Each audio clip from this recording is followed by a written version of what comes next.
நமது ஆரம்பம் பிதா குமாரன் பரிசுத்தாவி நாமத்தே உள்ளது.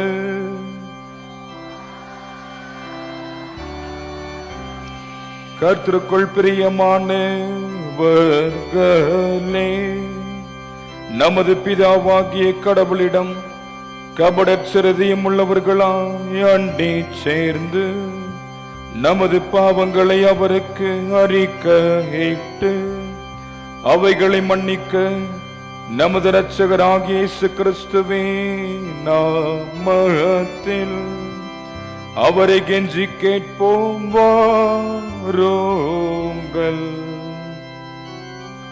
நமக்கு சகாயம் கர்த்தருடைய திருநாமத்தில் உள்ளது.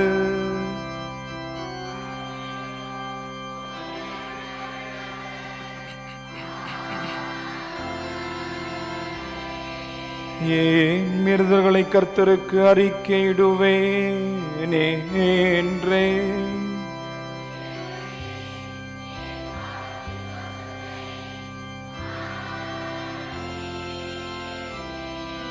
சர்வ வல்லவரான கடவுளே, எங்கள் சிருஷ்டிகரும் மீட்பருமானவரே, ஏழை பாவிகளாகிய நாங்கள் சுபாவத்தின்படி பாவம் உள்ளவர்களும் தீற்றுவர்களுமாயிருக்கிறோமே என்றும் மனதினாலும் வாக்கினாலும் நடக்கையினாலும் உமக்கு விரோதமாய் பாவம் செய்தோம் என்றோ அறிக்கை இடுகிறோம்.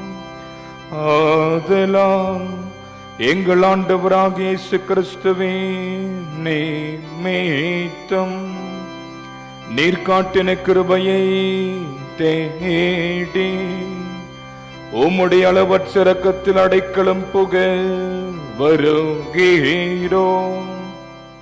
அளவில்லாதிருக்கும் உள்ள கடவுளே, எங்களை மீட்கும்படி மரணத்திற்கு ஒப்பு கொடுத்து அது ஒரே பேரான குமார் நிமித்தம் எங்களுக்கு இறங்கி எங்கள் பாவங்கள் எல்லாம் மன்னித்தருளும்.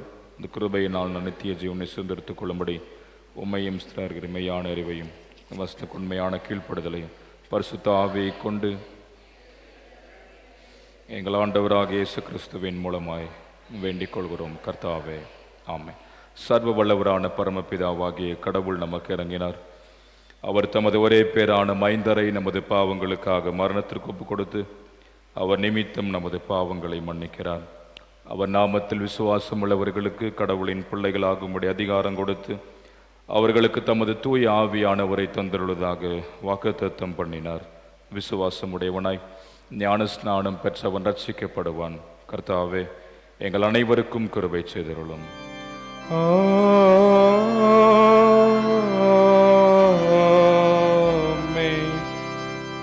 திருத்துவ பண்டிகைக்கு பின் வருகின்ற 19ஆம் ஞாயிற்றுக்கிழமைக்குரிய ஆரம்ப வாக்கியத்தை பின்பற்றுவோம்.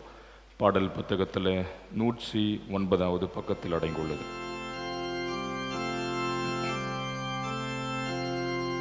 நானே உன் ரட்சிப்பு என்று என் ஆத்துமாவுக்கு சொல்லும்.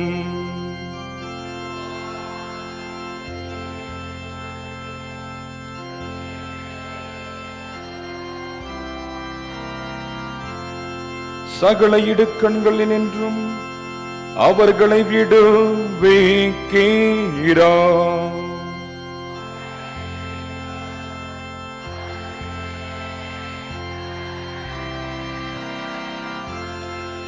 என் மக்களே, என் உபதேசத்தை கேளுங்கள்.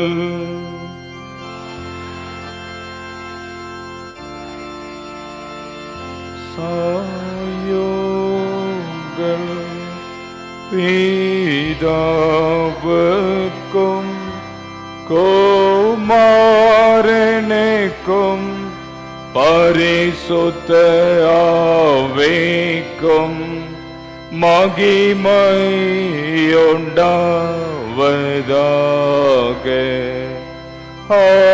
ஆதியிலும் இப்போதும் எப்போதுமான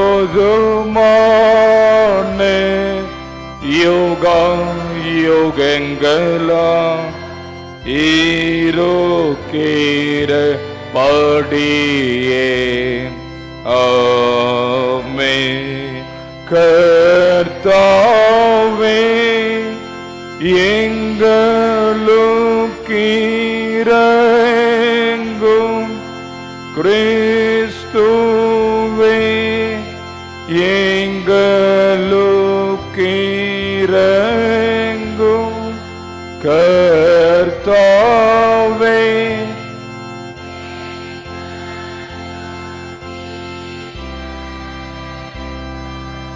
உன்னதத்தில் கடவுளுக்கு மகிமை, பூமியில் மனிதருக்குள் சமாதானம், அவர்கள் மேல் பிரியமாயிருக்கிறார். பரமராஜாவாகிய கர்த்தாவே, சர்வ வல்லமையுள்ள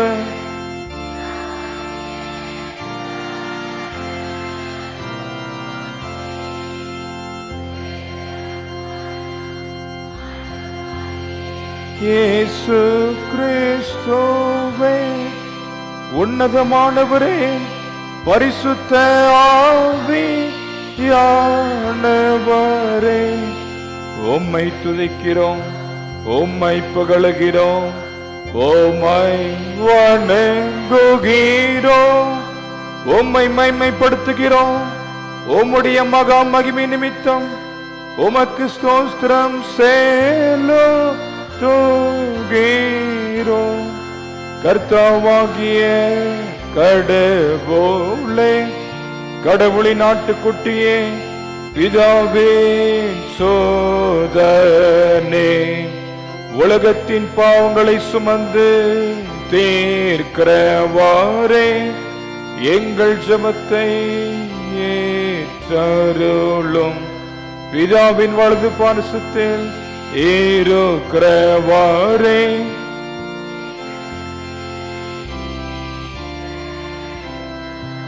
இயேசு கிறிஸ்துவே, உம்முடைய பிதாவே மகிமையிலே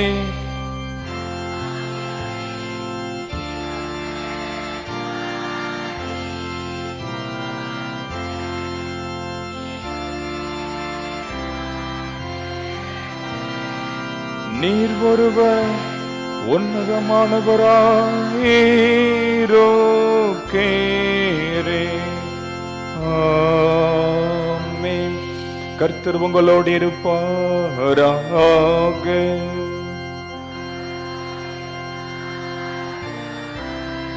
பிரார்த்தனை செய்வோமாக. சர்வ வல்லமையும் மிகுந்த இரக்கமுள்ள கடவுளே, எங்களுக்கு கேடுண்டாக்குகிற எல்லா காரியங்களுக்கும் உமது பூரண கிருபையினால் எங்களை விலக்கி காத்து, நாங்கள் சரீர பிரகாரமாகவும் ஆத்ம பிரகாரமாகவும் ஆயத்தமுள்ளவர்களாய் தேவரீருக்கு சித்தமானவைகளை உற்சாகத்தோடு நிறைவேற்ற கிருபை செய்தருள வேண்டும் என்று உம்மோடும் தூய ஆவியோடும் ஏக கடவுளாய் என்றென்றைக்கும் பிழைத்து ஆண்டு கொண்டிருக்கிற உமது மைந்தராகிய எங்கள் நாதர் கிறிஸ்து இயேசுவின் மூலமாய் உமை வேண்டி கொள்ளுகிறோம்.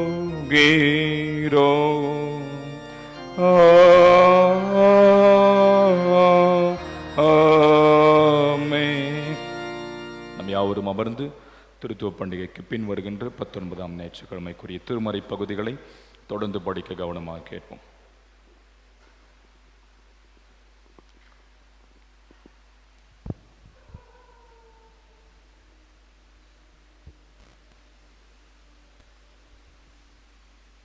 கர்த்தருக்கு ஸ்தோத்திரம்.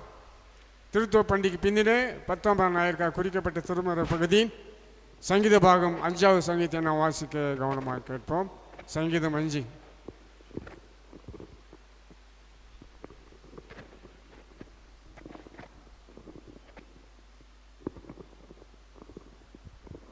ஆண்டவருடைய பரிசுத்த நாமம் மகிமைப்படுவதாக. திருப்பாடல்களின் புஸ்தகம் 5ஆம் அதிகாரத்தை வாசிக்க கேட்போம். கர்த்தாவே, என் வார்த்தைகளுக்கு செவிகொடும், என் தியானத்தை கவனியும். நான் உம்மிடத்தில் விண்ணப்பம் பண்ணுவேன். என் ராஜாவே, என் தேவனே, என் வேண்டுதலின் சத்தத்தை கேட்டருளும். கர்த்தாவே, காலையிலே என் சத்தத்தை கேட்டருளுவீர். காலையிலே உமக்கு நேரே வந்து ஆயத்தமாகி காத்திருப்பேன். நீர் துன்மார்க்கத்தில் பிரியப்படுகிற தேவன் அல்ல, தீமை உம்மிடத்தில் சேர்வதில்லை. வீம்புக்காரர் உம்முடைய கண்களுக்கு முன்பாக நிலை நிற்க மாட்டார்கள். அக்கிரமக்காரர் யாவரையும் வெறுக்கிறீர். பொய் பேசுகிறவர்களை அழிப்பீர். இரத்த பிரியனையும் சூதுள்ள மனுஷனையும் கர்த்தர் அருவருக்கிறார். நானோ உமது மிகுந்த கிருபையினாலே உமது ஆலயத்துக்குள் பிரவேசித்து உமது பரிசுத்த சன்னதிக்கு நேரே பயபக்தியுடன் பணிந்து கொள்ளுவேன். கர்த்தாவே, என் சத்துருக்களின் நிமித்தம் என்னை உம்முடைய நீதியிலே நடத்தி எனக்கு முன்பாக உம்முடைய வழியை செவ்வைப்படுத்தும். அவர்கள் வாயில் உண்மை இல்லை, அவர்கள் உள்ளம் கேடுபாடுள்ளது. அவர்கள் தொண்டை திறக்கப்பட்ட பிரேத குழி, தங்கள் நாவினால் இச்சகம் பேசுகிறார்கள். தேவனே, அவர்களை குற்றவாளிகளாக தீரும். அவர்கள் தங்கள் ஆலோசனைகளாலேயே விழும்படி செய்யும். அவர்கள் துரோகங்களுடைய திரட்சை நிமித்தம் அவர்களை தள்ளிவிடும். உமக்கு விரோதமாய் கலகம் பண்ணினார்களே. உம்மை நம்புகிறவர்கள் யாவரும் சந்தோஷித்து எந்நாளும் கம்பீரிப்பார்களாக. நீர் அவர்களை காப்பாற்றுவீர்.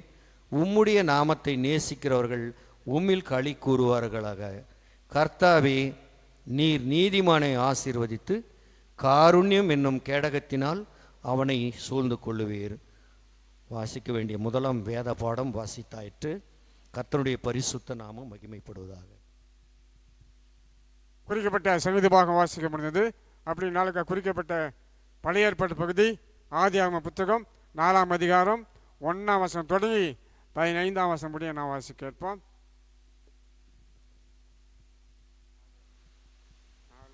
ஆதியாகமம் 4ஆம் அதிகாரம் வசனங்கள் 1 முதல் 15 வரை.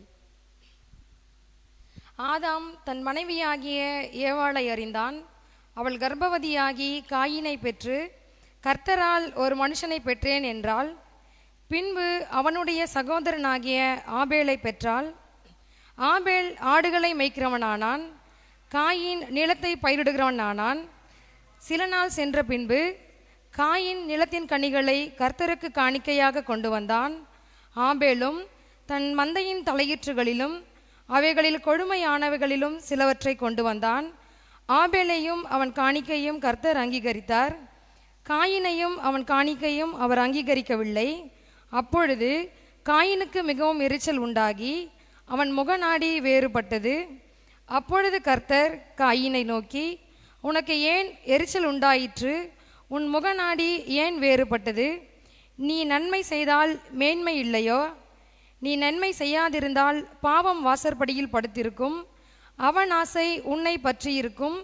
நீ அவனை ஆண்டு கொள்வாய் என்றார். காயின் தன் சகோதரனாகிய ஆபேலோடு பேசினான்.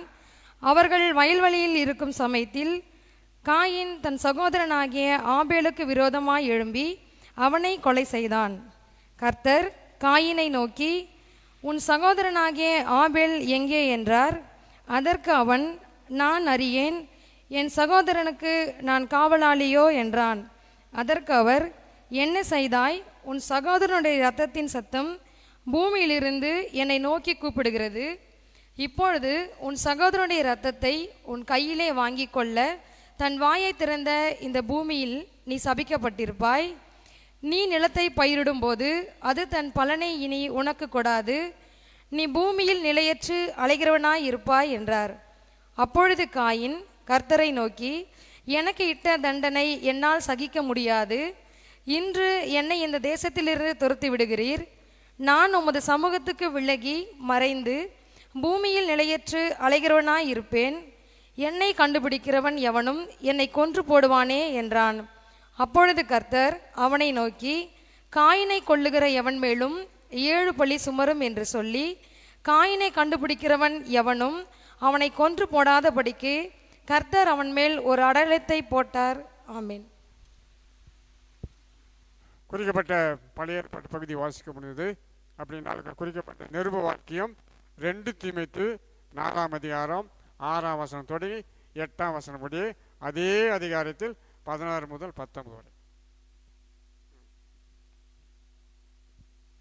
2 தீமோத்தேயு 4ஆம் அதிகாரம் 6ஆம் வசனம் முதல் 8ஆம் வசனம் வரை, அதே அதிகாரத்தில் 16 முதல் 18 வரை. என்னவெனில், நான் இப்பொழுதே பானபலியாக வாக்கப்பட்டு போகிறேன். நான் தேகத்தை விட்டு பிரியும் காலம் வந்தது. நல்ல போராட்டத்தை போராடினேன், ஓட்டத்தை முடித்தேன், விசுவாசத்தை காத்து கொண்டேன். இது முதல் நீதியின் கிரீடம் எனக்காக வைக்கப்பட்டிருக்கிறது. நீதியுள்ள நியாயாதிபதியாகிய கர்த்தர் அந்த நாளிலே அதை எனக்கு தந்தருளுவார். எனக்கு மாத்திரமல்ல, அவர் பிரசன்னமாகுதலை விரும்பும் யாவருக்கும் அதை தந்தருளுவார். 16 முதல் 18 வரை. நான் முதல் விசை உத்தரவு சொல்ல நிற்கையில் ஒருவனும் என் கூட இருக்கவில்லை. எல்லாரும் என்னை கைவிட்டார்கள். இந்த குற்றம் அவர்கள் மேல் சுமத்தாதிருப்பீராக. கர்த்தரோ எனக்கு துணையாக நின்று என்னிலே பிரசங்கம் நிறைவேறுவதற்காகவும் புறஜாதியார் எல்லோரும் கேட்கிறதற்காகவும் என்னை பலப்படுத்தினீர். சிங்கத்தின் வாயிலிருந்தும் நான் ரட்சிக்கப்பட்டேன். கர்த்தர் எல்லா தீமையிலிருந்தும் என்னை ரட்சித்து தம்முடைய பரமராஜ்யத்தை அடையும்படி காக்கப்படுவீர். அவருக்கு சதா காலங்களிலும் மகிமை உண்டாவதாக. ஆமென். குறிக்கப்பட்ட நிருப வாக்கியம் வாசிக்கப்படுகிறது.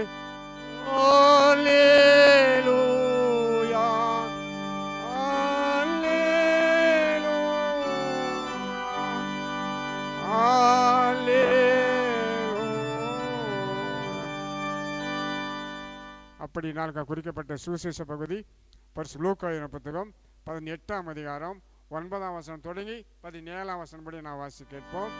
ஆண்டவரே, உமக்கு மகிமை உண்டாவதாக.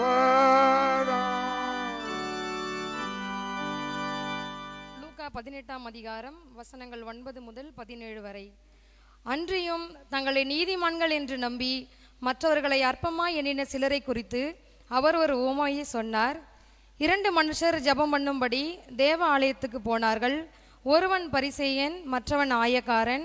பரிசேயன் நின்று, தேவனே, நான் பரிகாரர், அநியாயக்காரர், விபச்சாரர் ஆகிய மற்ற மனுஷரை போலவும் இந்த ஆயக்காரனை போலவும் இராததனால் உம்மை ஸ்தோத்தரிக்கிறேன். வாரத்தில் 2 தரம் உபவாசிக்கிறேன். என் சம்பாத்தியத்தை எல்லாம் தசமபாகம் செலுத்தி வருகிறேன் என்று தனக்குள்ளே ஜெபம் பண்ணினான். ஆயக்காரன் தூரத்திலே நின்று தன் கண்களையும் வானத்துக்கு ஏறெடுக்க துணியாமல் தன் மார்பிலே அடித்து கொண்டு, தேவனே, பாவியாகிய என்மேல் கிருபையாயிரும் என்றான். அவனல்ல, இவனே நீதிமானாக்கப்பட்டவனாய் தன் வீட்டுக்கு திரும்ப போனான் என்று உங்களுக்கு சொல்லுகிறேன். ஏனெனில் தன்னை உயர்த்துகிறவன் எவனும் தாழ்த்தப்படுவான், தன்னை தாழ்த்துகிறவன் உயர்த்தப்படுவான் என்றார். பின்பு குழந்தைகளையும் அவர் தொடும்படி அவர்களை அவரிடத்தில் கொண்டு வந்தார்கள். சீஷர்கள் அதை கண்டு கொண்டு வந்தவர்களை அதட்டினார்கள். இயேசுவோ அவர்களை கொண்டு வரும்படி கட்டளையிட்டு, சிறு பிள்ளைகள் என்னிடத்தில் வருகிறதற்கு இடங்கொடுங்கள், அவர்களை தடை பண்ணாதிருங்கள். தேவனுடைய ராஜ்யம் அப்படிப்பட்டவர்களுடையது. எவனாகிலும் சிறு பிள்ளையைப் போல் தேவனுடைய ராஜ்யத்தை ஏற்றுக்கொள்ளாவிட்டால் அதில் பிரவேசிக்க மாட்டான் என்று மெய்யாகவே உங்களுக்கு சொல்லுகிறேன் என்றார். குறிக்கப்பட்ட பரிசுத்தமான ஜீவனுள்ள திருமுறை பகுதி வாசிக்கப்படுகிறது.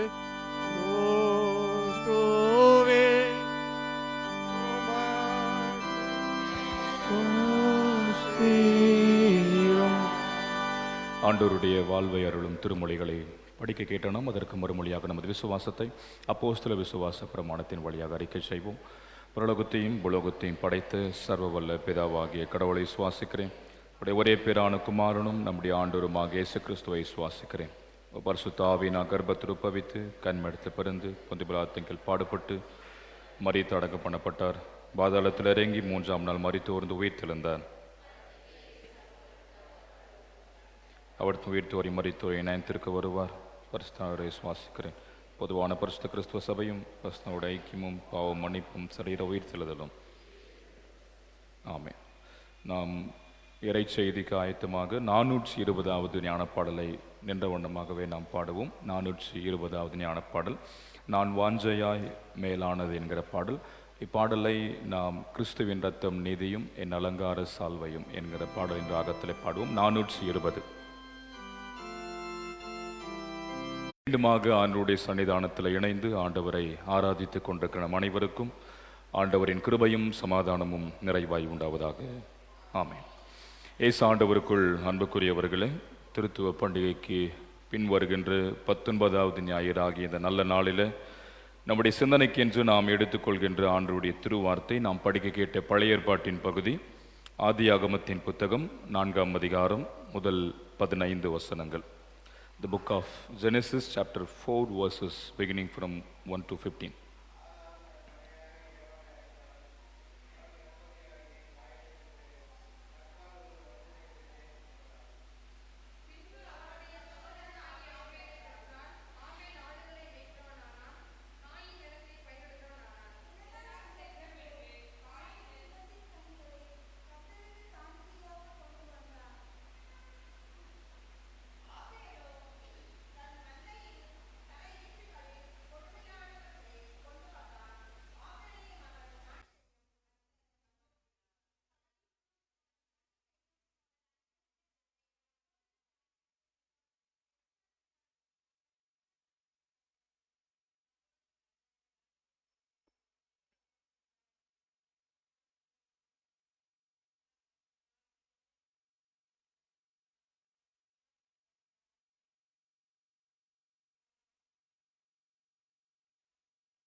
ஜெபம் செய்வோம். அன்பின் ஆண்டவரே, உம் திரு வார்த்தைகளை இப்பொழுது சிந்திக்க நாங்கள் முற்படும் போது எங்கள் அனைவருடைய மன சிந்தைகளை நீர் ஒருமுகப்படுத்தும்.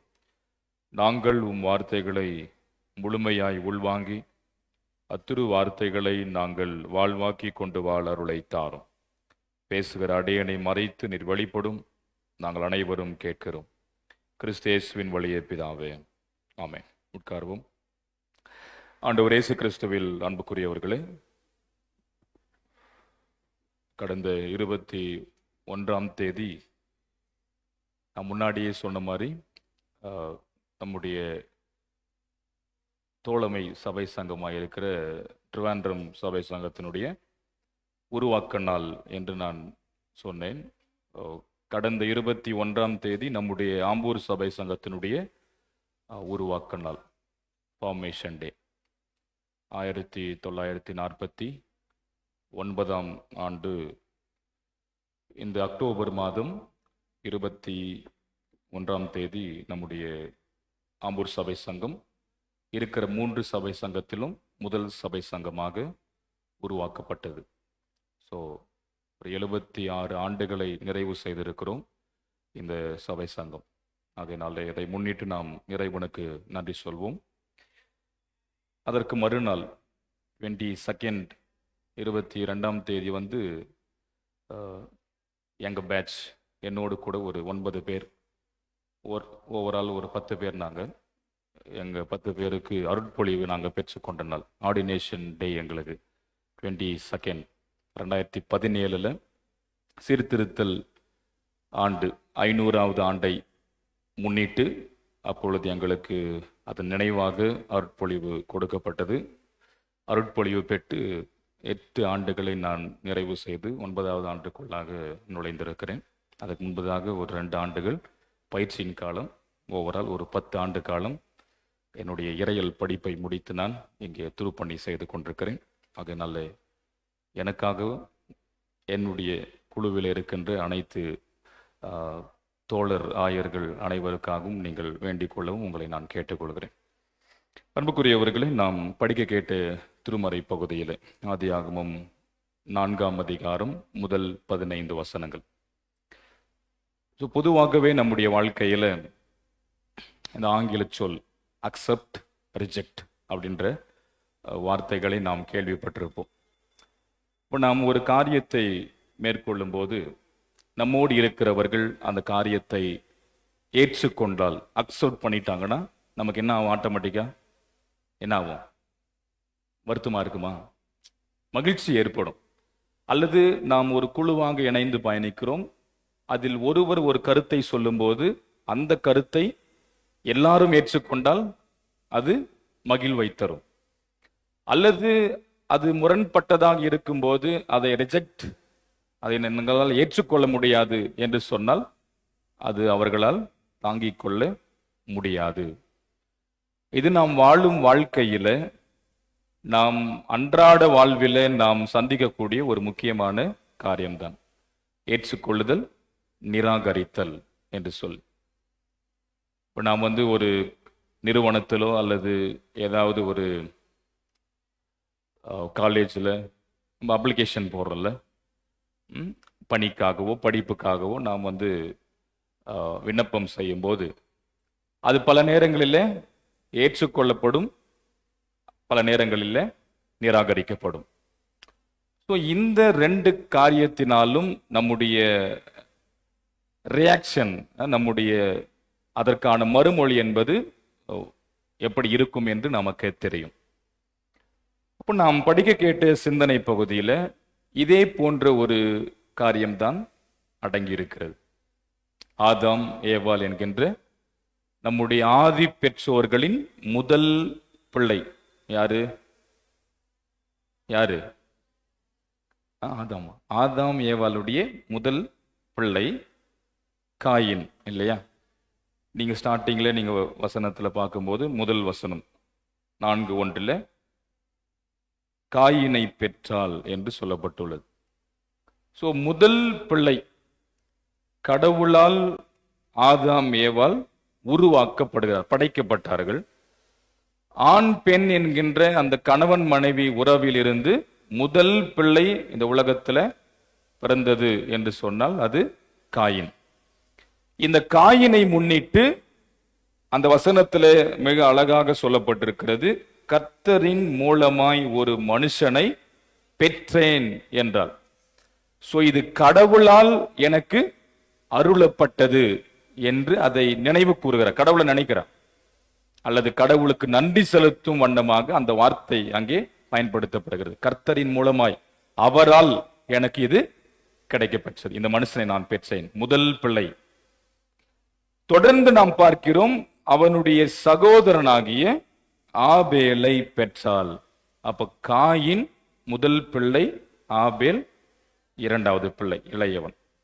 இப்ப இந்த 2 பேர் என்ன பணிகளை மேற்கொண்டார்கள் என்பதையும் திருமறை சொல்லுகிறது. காயின் என்ன செய்தான்? அவன் நிலத்தை பயிரிடுகிறவனாக, இல்லையா, என்று நாம் பார்க்கிறோம். இன்னொரு புறம் ஆபேல் மெய்ப்பனாக, ஆடுகளை மேய்க்கக்கூடியவனாக அவன் மாறுகிறான். இப்ப இந்த 2 பேருடைய வாழ்க்கையிலும் கடவுள் ஒரு நல்ல நிலையில அவர்களை ஆசீர்வதித்துக் கொண்டிருக்கிறார். 2 பேரும் ஒரு பணியை மேற்கொள்கிறார்கள். இவன் பயிரிடுகிறான், இவன் ஆடுகளை மேய்க்கிறான். இப்படி இருக்கும்போது இறுதியாக அவர்கள் கடவுள் செய்த வாழ்வின் நன்மைகளை முன்னிட்டு கடவுளுக்கு என்ன செய்யறாங்க? காணிக்கைகளை கொண்டு வருகிறார்கள்.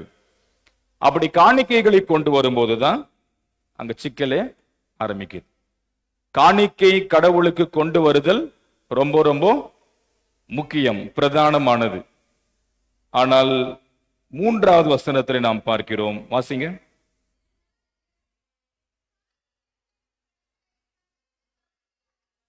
போதும், உங்க மொழிபெயர்ப்புல அப்படி இருக்கு. ஆனா கடவுள் மொழிபெயர்ப்பு, இந்த மோனகன் மொழிபெயர்ப்புல இருக்கிறவங்க படிங்க.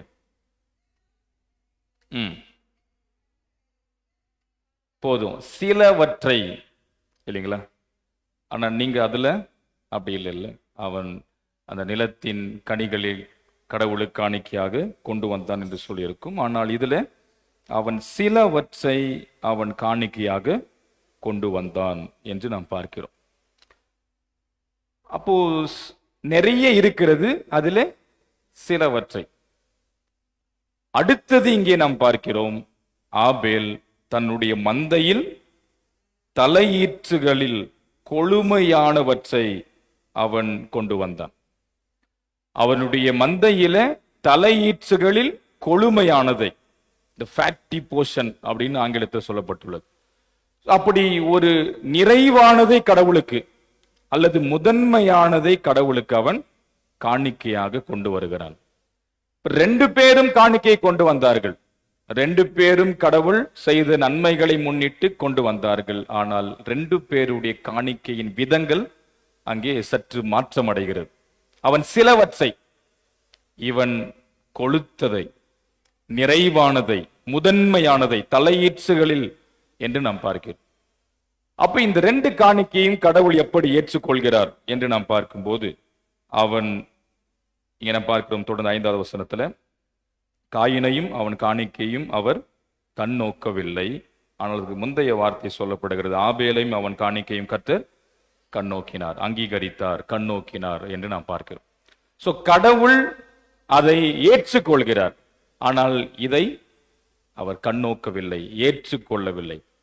சோ அக்செப்ட், ரிஜெக்ட் இங்கு நடைபெறுகிறது. இதனால் நம்மை போன்றுதான், அல்லது சற்று மாற்றி யோசித்தால் காயினை போன்றுதான் நம்முடைய வாழ்க்கையில் நாமும் இருப்போம். அப்படிதானே?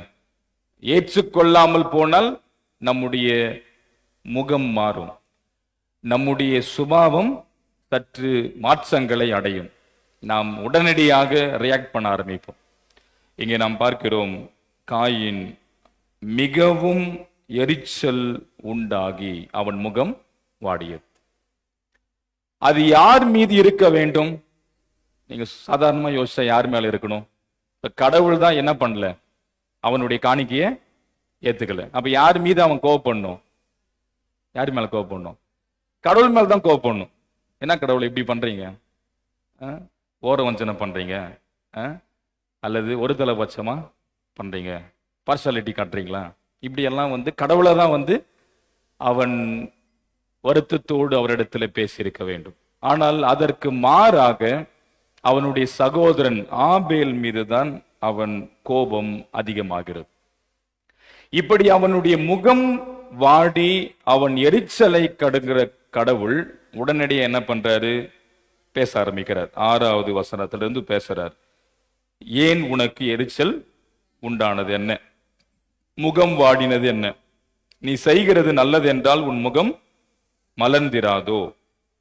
நீ செய்கிறது நல்லதல்லவென்றால் பாவம் உன் வாசலில் பதுங்கி இருக்கும், அதன் ஆசை உன்மேல் இருக்கும், நீயோ அதை ஆண்டு கொள்ள வேண்டும் என்று கடவுள் உடனடியாக எச்சரிக்கிறார்.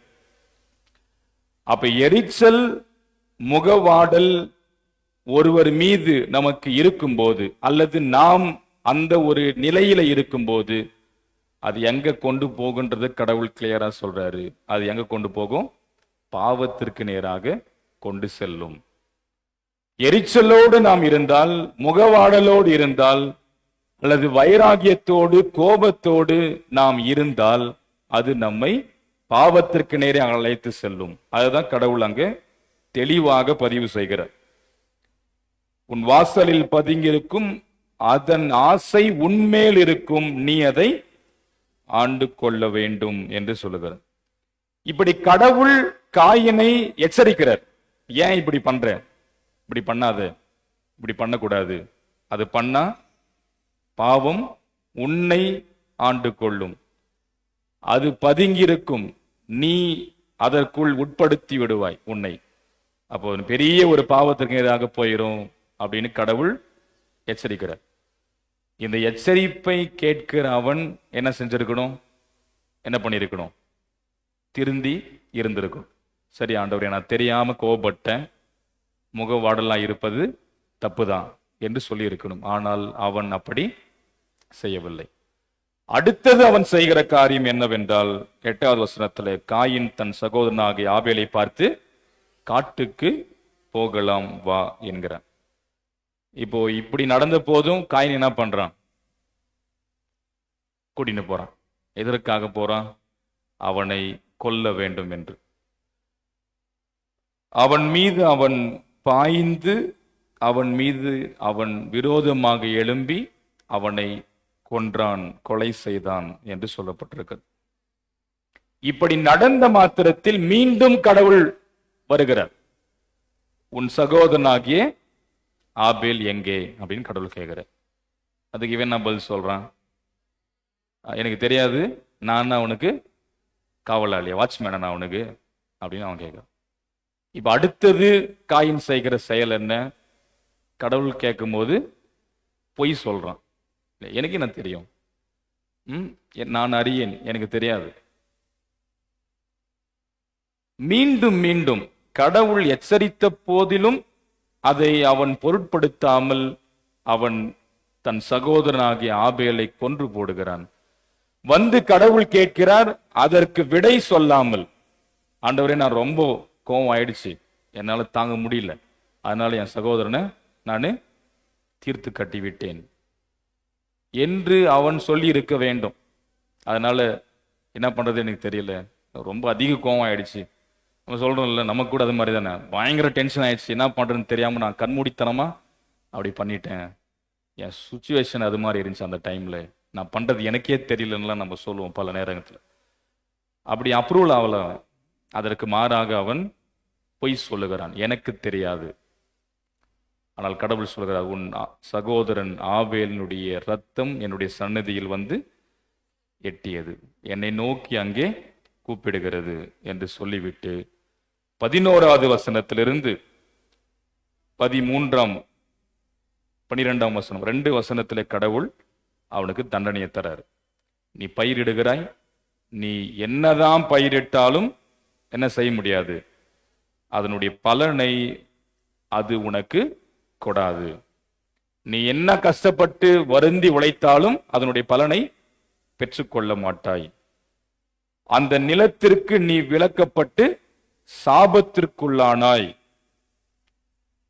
நீ பூமியில் நிலையற்று அலைகிறவனாய் மாறுவாய் என்று கடவுள் அவனை அதிகமாக தண்டிக்கிறார், தண்டனை தீர்ப்பை நல்குகிறார். இது அவனால் ஏற்றுக்கொள்ள முடியவில்லை. ஆகையினாலே கடவுள் கிட்ட கேட்கிறான் 13வது வசனத்துல, என்னால் சகிக்க முடியவில்லை, நான் அலைந்து திரிந்தவனாக மாறிவிடுவேன், என்னை பார்க்கிறவர்கள் என்னை கொன்று விடுவார்கள், என் வாழ்க்கை முடிஞ்சிரும். இப்படியெல்லாம் சொல்லும் போது கடவுள் என்ன செய்யறார்? இறுதியாக 15வது வசனத்துல, காயினை கொள்கிறவன் மேல் 7 பழி சுமரும் என்று சொல்லி அவன் மீது ஒரு அடையாளத்தை போட்டார் என்று நாம் பார்க்கிறோம். ஆமா, யாரும் அவரை கொண்டு போடாதபடி ஒரு அடையாளத்தை போட்டார். ஸோ இவன் பயப்படுறான், இதுக்கப்புறம் நான் போயிட்டு அலைந்து திரிகிறவன் நான் மாறுவேன், என்னை காண்கிறவர்கள் என்ன சாவடிச்சிருவாங்க என்கிற பயம் அவனுக்குள் வருகிறது. என்னெல்லாம் நடக்குது பாருங்க. கடவுள் அவனுடைய காணிக்கையை நிராகரிக்கிறார். காரணம், அவன் ஏதோ செய்யணும் என்கிற விதத்தில் சிலவற்றை அற்பமாக இல்லைன்னா கடவுள் கண்டிப்பா அதையும் ஏற்றிருப்பார். அப்ப அவன் ஏதோ அங்க பெரிய ஒரு தவறை செய்திருக்கான். அப்போ அந்த மொழிபெயர்ப்புல அப்படி டைரக்டா இல்லை, ஆனா இந்த மொழிபெயர்ப்புல சிலவற்றை அப்படின்னு இருக்கு. அப்ப அவன் எந்த நிலையில அங்கே கடவுளுக்கு போய் காணிக்கை கொடுத்தான்னு நாம் பல்வேறு வகையில யோசிக்கலாம். சிலவற்றை ஏனோ தானோ வென்று, அல்லது அற்பமாக கடவுளுக்கு என்னத்தை செஞ்சுட்டு செய்யணுமா, எந்த யோசனையிலே போய் செய்தானோ கடவுள் அதை ஏற்றுக்கொள்ளாமல் போகிறான். இப்படி நடந்து அவன் படிப்படியாக எரிச்சல் உண்டாகிறது, முகம் வாடுகிறது, கடவுள் கண்டிக்கிறார். அதையும் மீறி, கடவுள் சொல்லையும் மீறி அவனை அழைத்து கொண்டு போய் கொண்டு போடுகிறான். கடவுள் கேட்கிறாரு, அதற்கு விடை சொல்லாமல் பொய் சொல்லுகிறார். மீண்டும் கடவுள் அவனை தண்டிக்கும் போது என்னால் அதை தாங்க முடியல, என்னால் அதை ஏற்றுக்கொள்ள முடியாது. அவனுக்குள் பயம் வருகிறது. யாரும் என்னை ஒருவேளை பார்த்து கொன்று விடுவார்களோ என்கிற பயம் அவனுக்கு நேரிடுகிறது. அப்ப நம்முடைய வாழ்க்கையில நாம் இந்த ஒரு சிறிய கோபம், எரிச்சல் அது உண்டாகும் போது அது நம்மை எங்கெல்லாம் அழைத்து கொண்டு போகும் என்பதற்கு காயின் ஒரு மிகப்பெரிய உதாரணமாக நமக்கு முன் இருக்கிறார். அவர் டைரக்டா எதையும் செய்யல.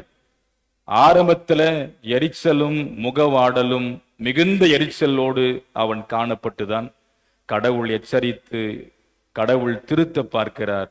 அவன் முடியாமல் போகிறான். கொன்று போடுகிறான், கேட்டு பார்க்கிறார், பொய் சொல்ல ஆரம்பிக்கிறான். தண்டனையை கொடுக்கிறார், ஏற்றுக்கொள்ள முடியவில்லை, என்னால் தாங்க முடியவில்லை என்று சொல்லுகிறான். நீ அலைந்து திரிகிறவனாய் மாறுவாய் என்றால் என்னை கொன்று விடுவார்கள் என்கிற பயத்தோடு அவன் காணப்படுகிறான். இப்படி எத்தனை படிநிலைகள் அப்படின்னு பாருங்க.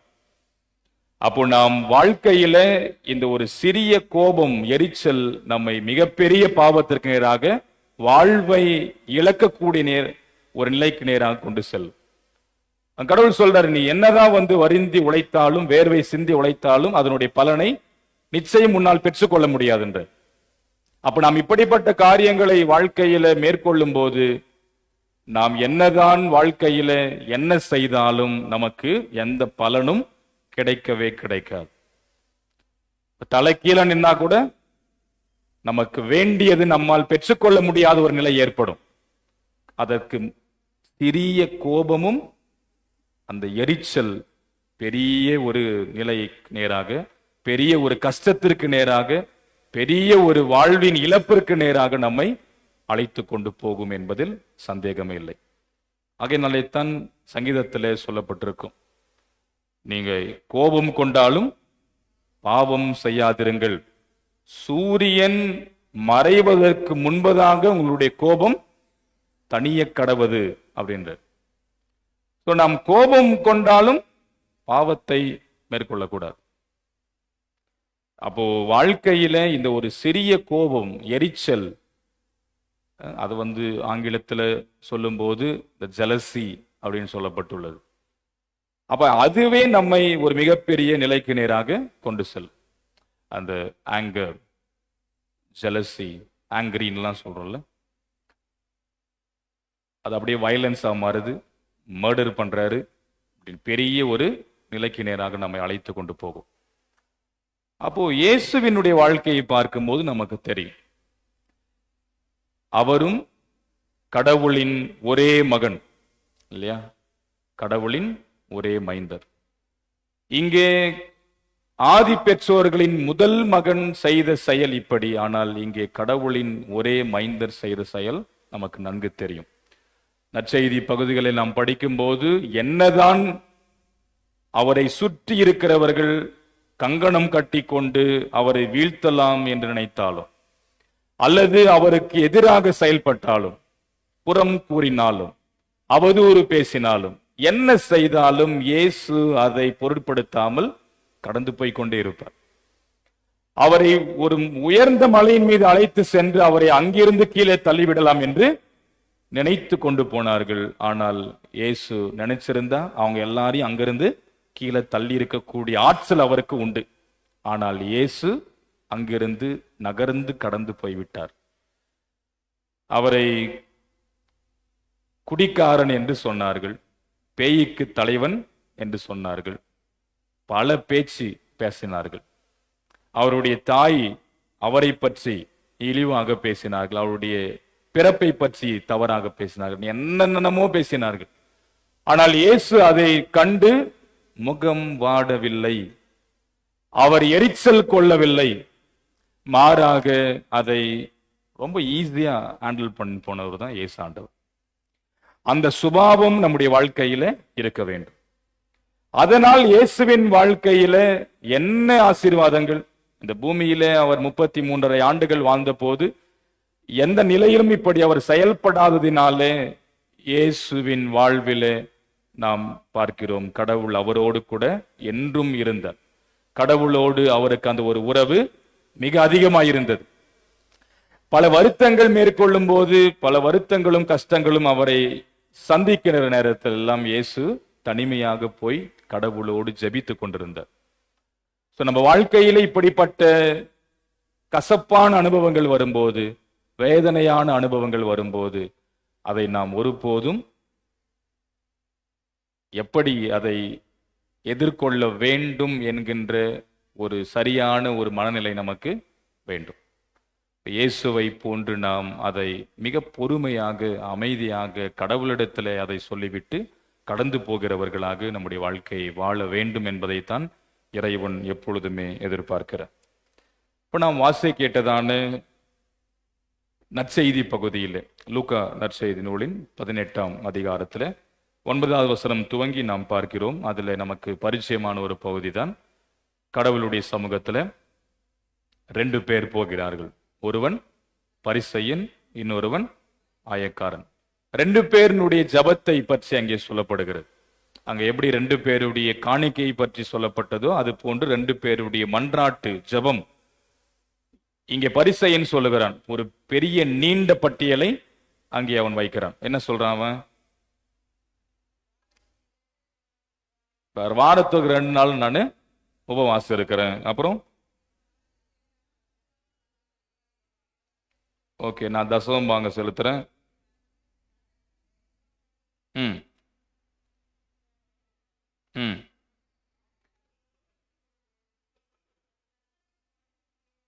ம் ம் ம்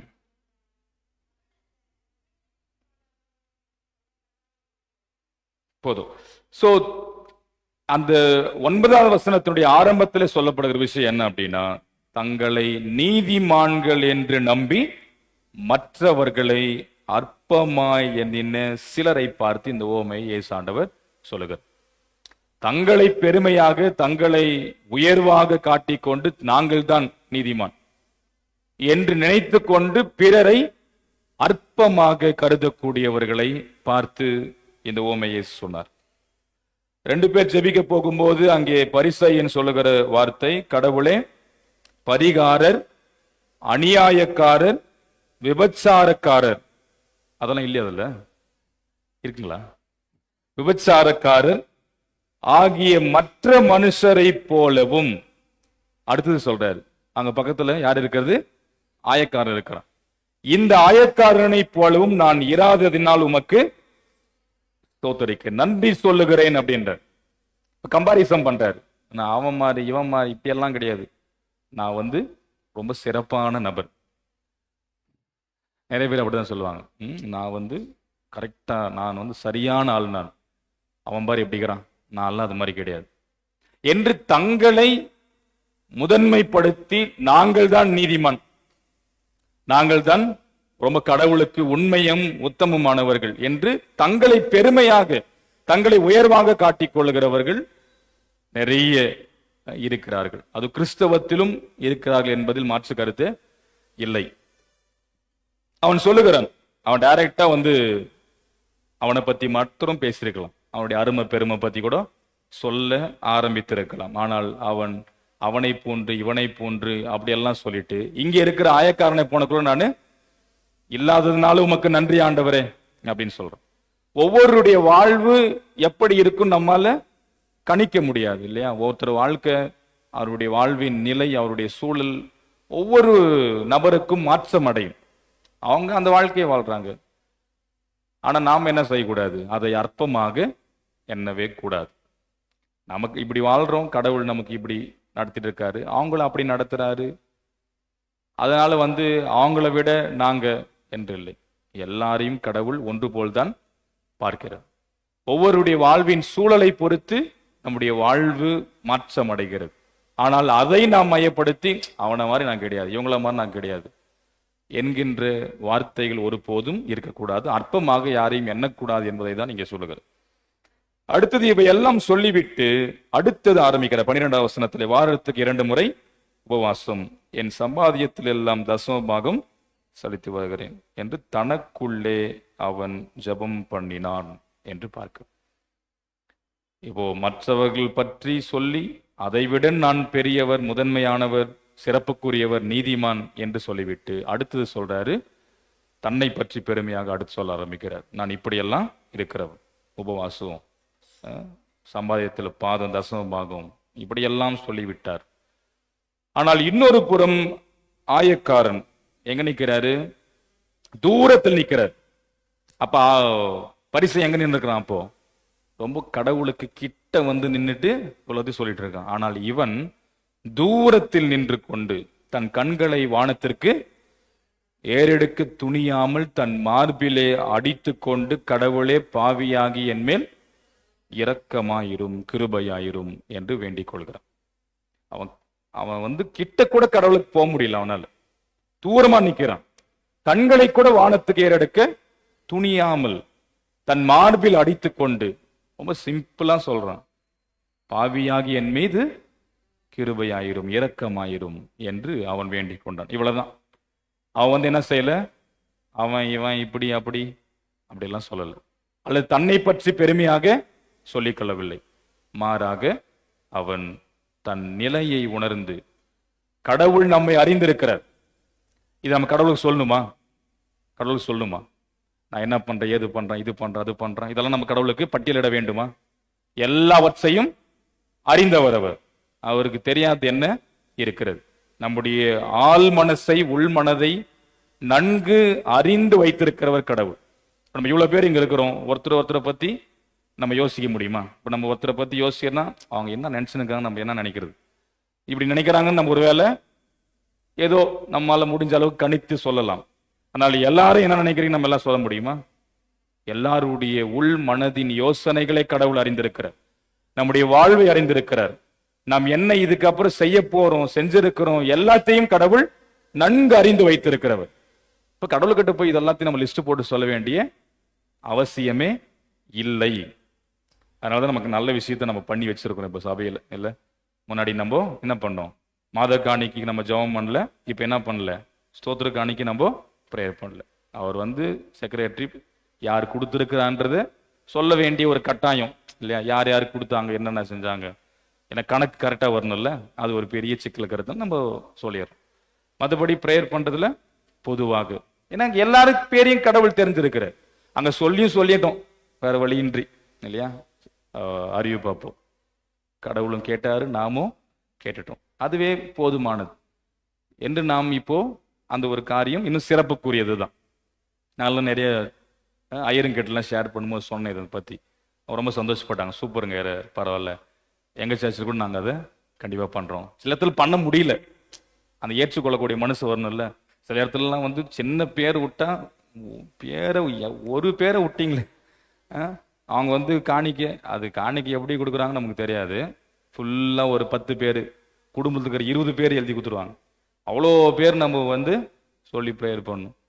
அது ரொம்ப முடியாத ஒரு காரியம். அது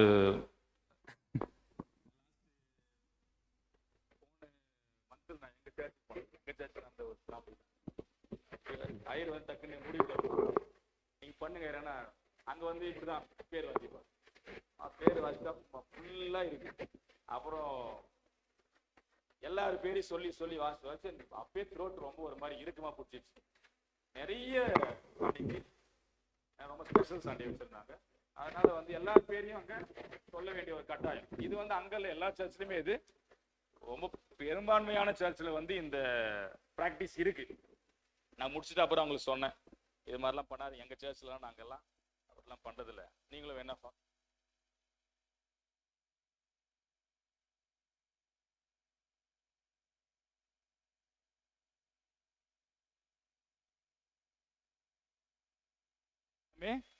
இல்லை. கடவுள் பார்த்து கொள்வார், கடவுளுக்கு எல்லாமே நன்கு தெரியும் என்கின்ற எண்ணத்தோடு நாம் செயல்பட வேண்டும். அப்போ அவன் தன் நிலையை புரிந்து தன்னுடைய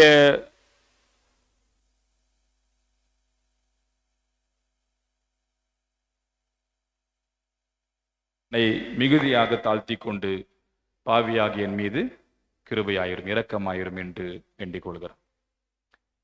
அப்போ இறுதியாக இயேசு சொல்கிறார், அவன் அல்ல இவனே நீதிமானாக தீர்க்கப்பட்டு வீடு திரும்பினான், இல்லம் திரும்பினான் என்று நாம் பார்க்கிறோம். அடுத்து சொல்றார், தன்னை உயர்த்துகிறவன் தன்னை தாழ்த்துகிறவன் உயர்த்தப்படுவான் என்று சொல்லி. அப்ப தன்னை முழுமையாக தாழ்த்தி அர்ப்பணித்து வாழ்கிறவர்கள் தான் சிறப்புக்குரியவர். அடுத்த பகுதியிலும் 15-17 இயேசுவை தொட வேண்டும் என்று குழந்தைகள் வருகிறார்கள், அவர்களை கொண்டு வருகிறார்கள். சீடர்கள் அதை கண்டு அதட்டினார்கள்.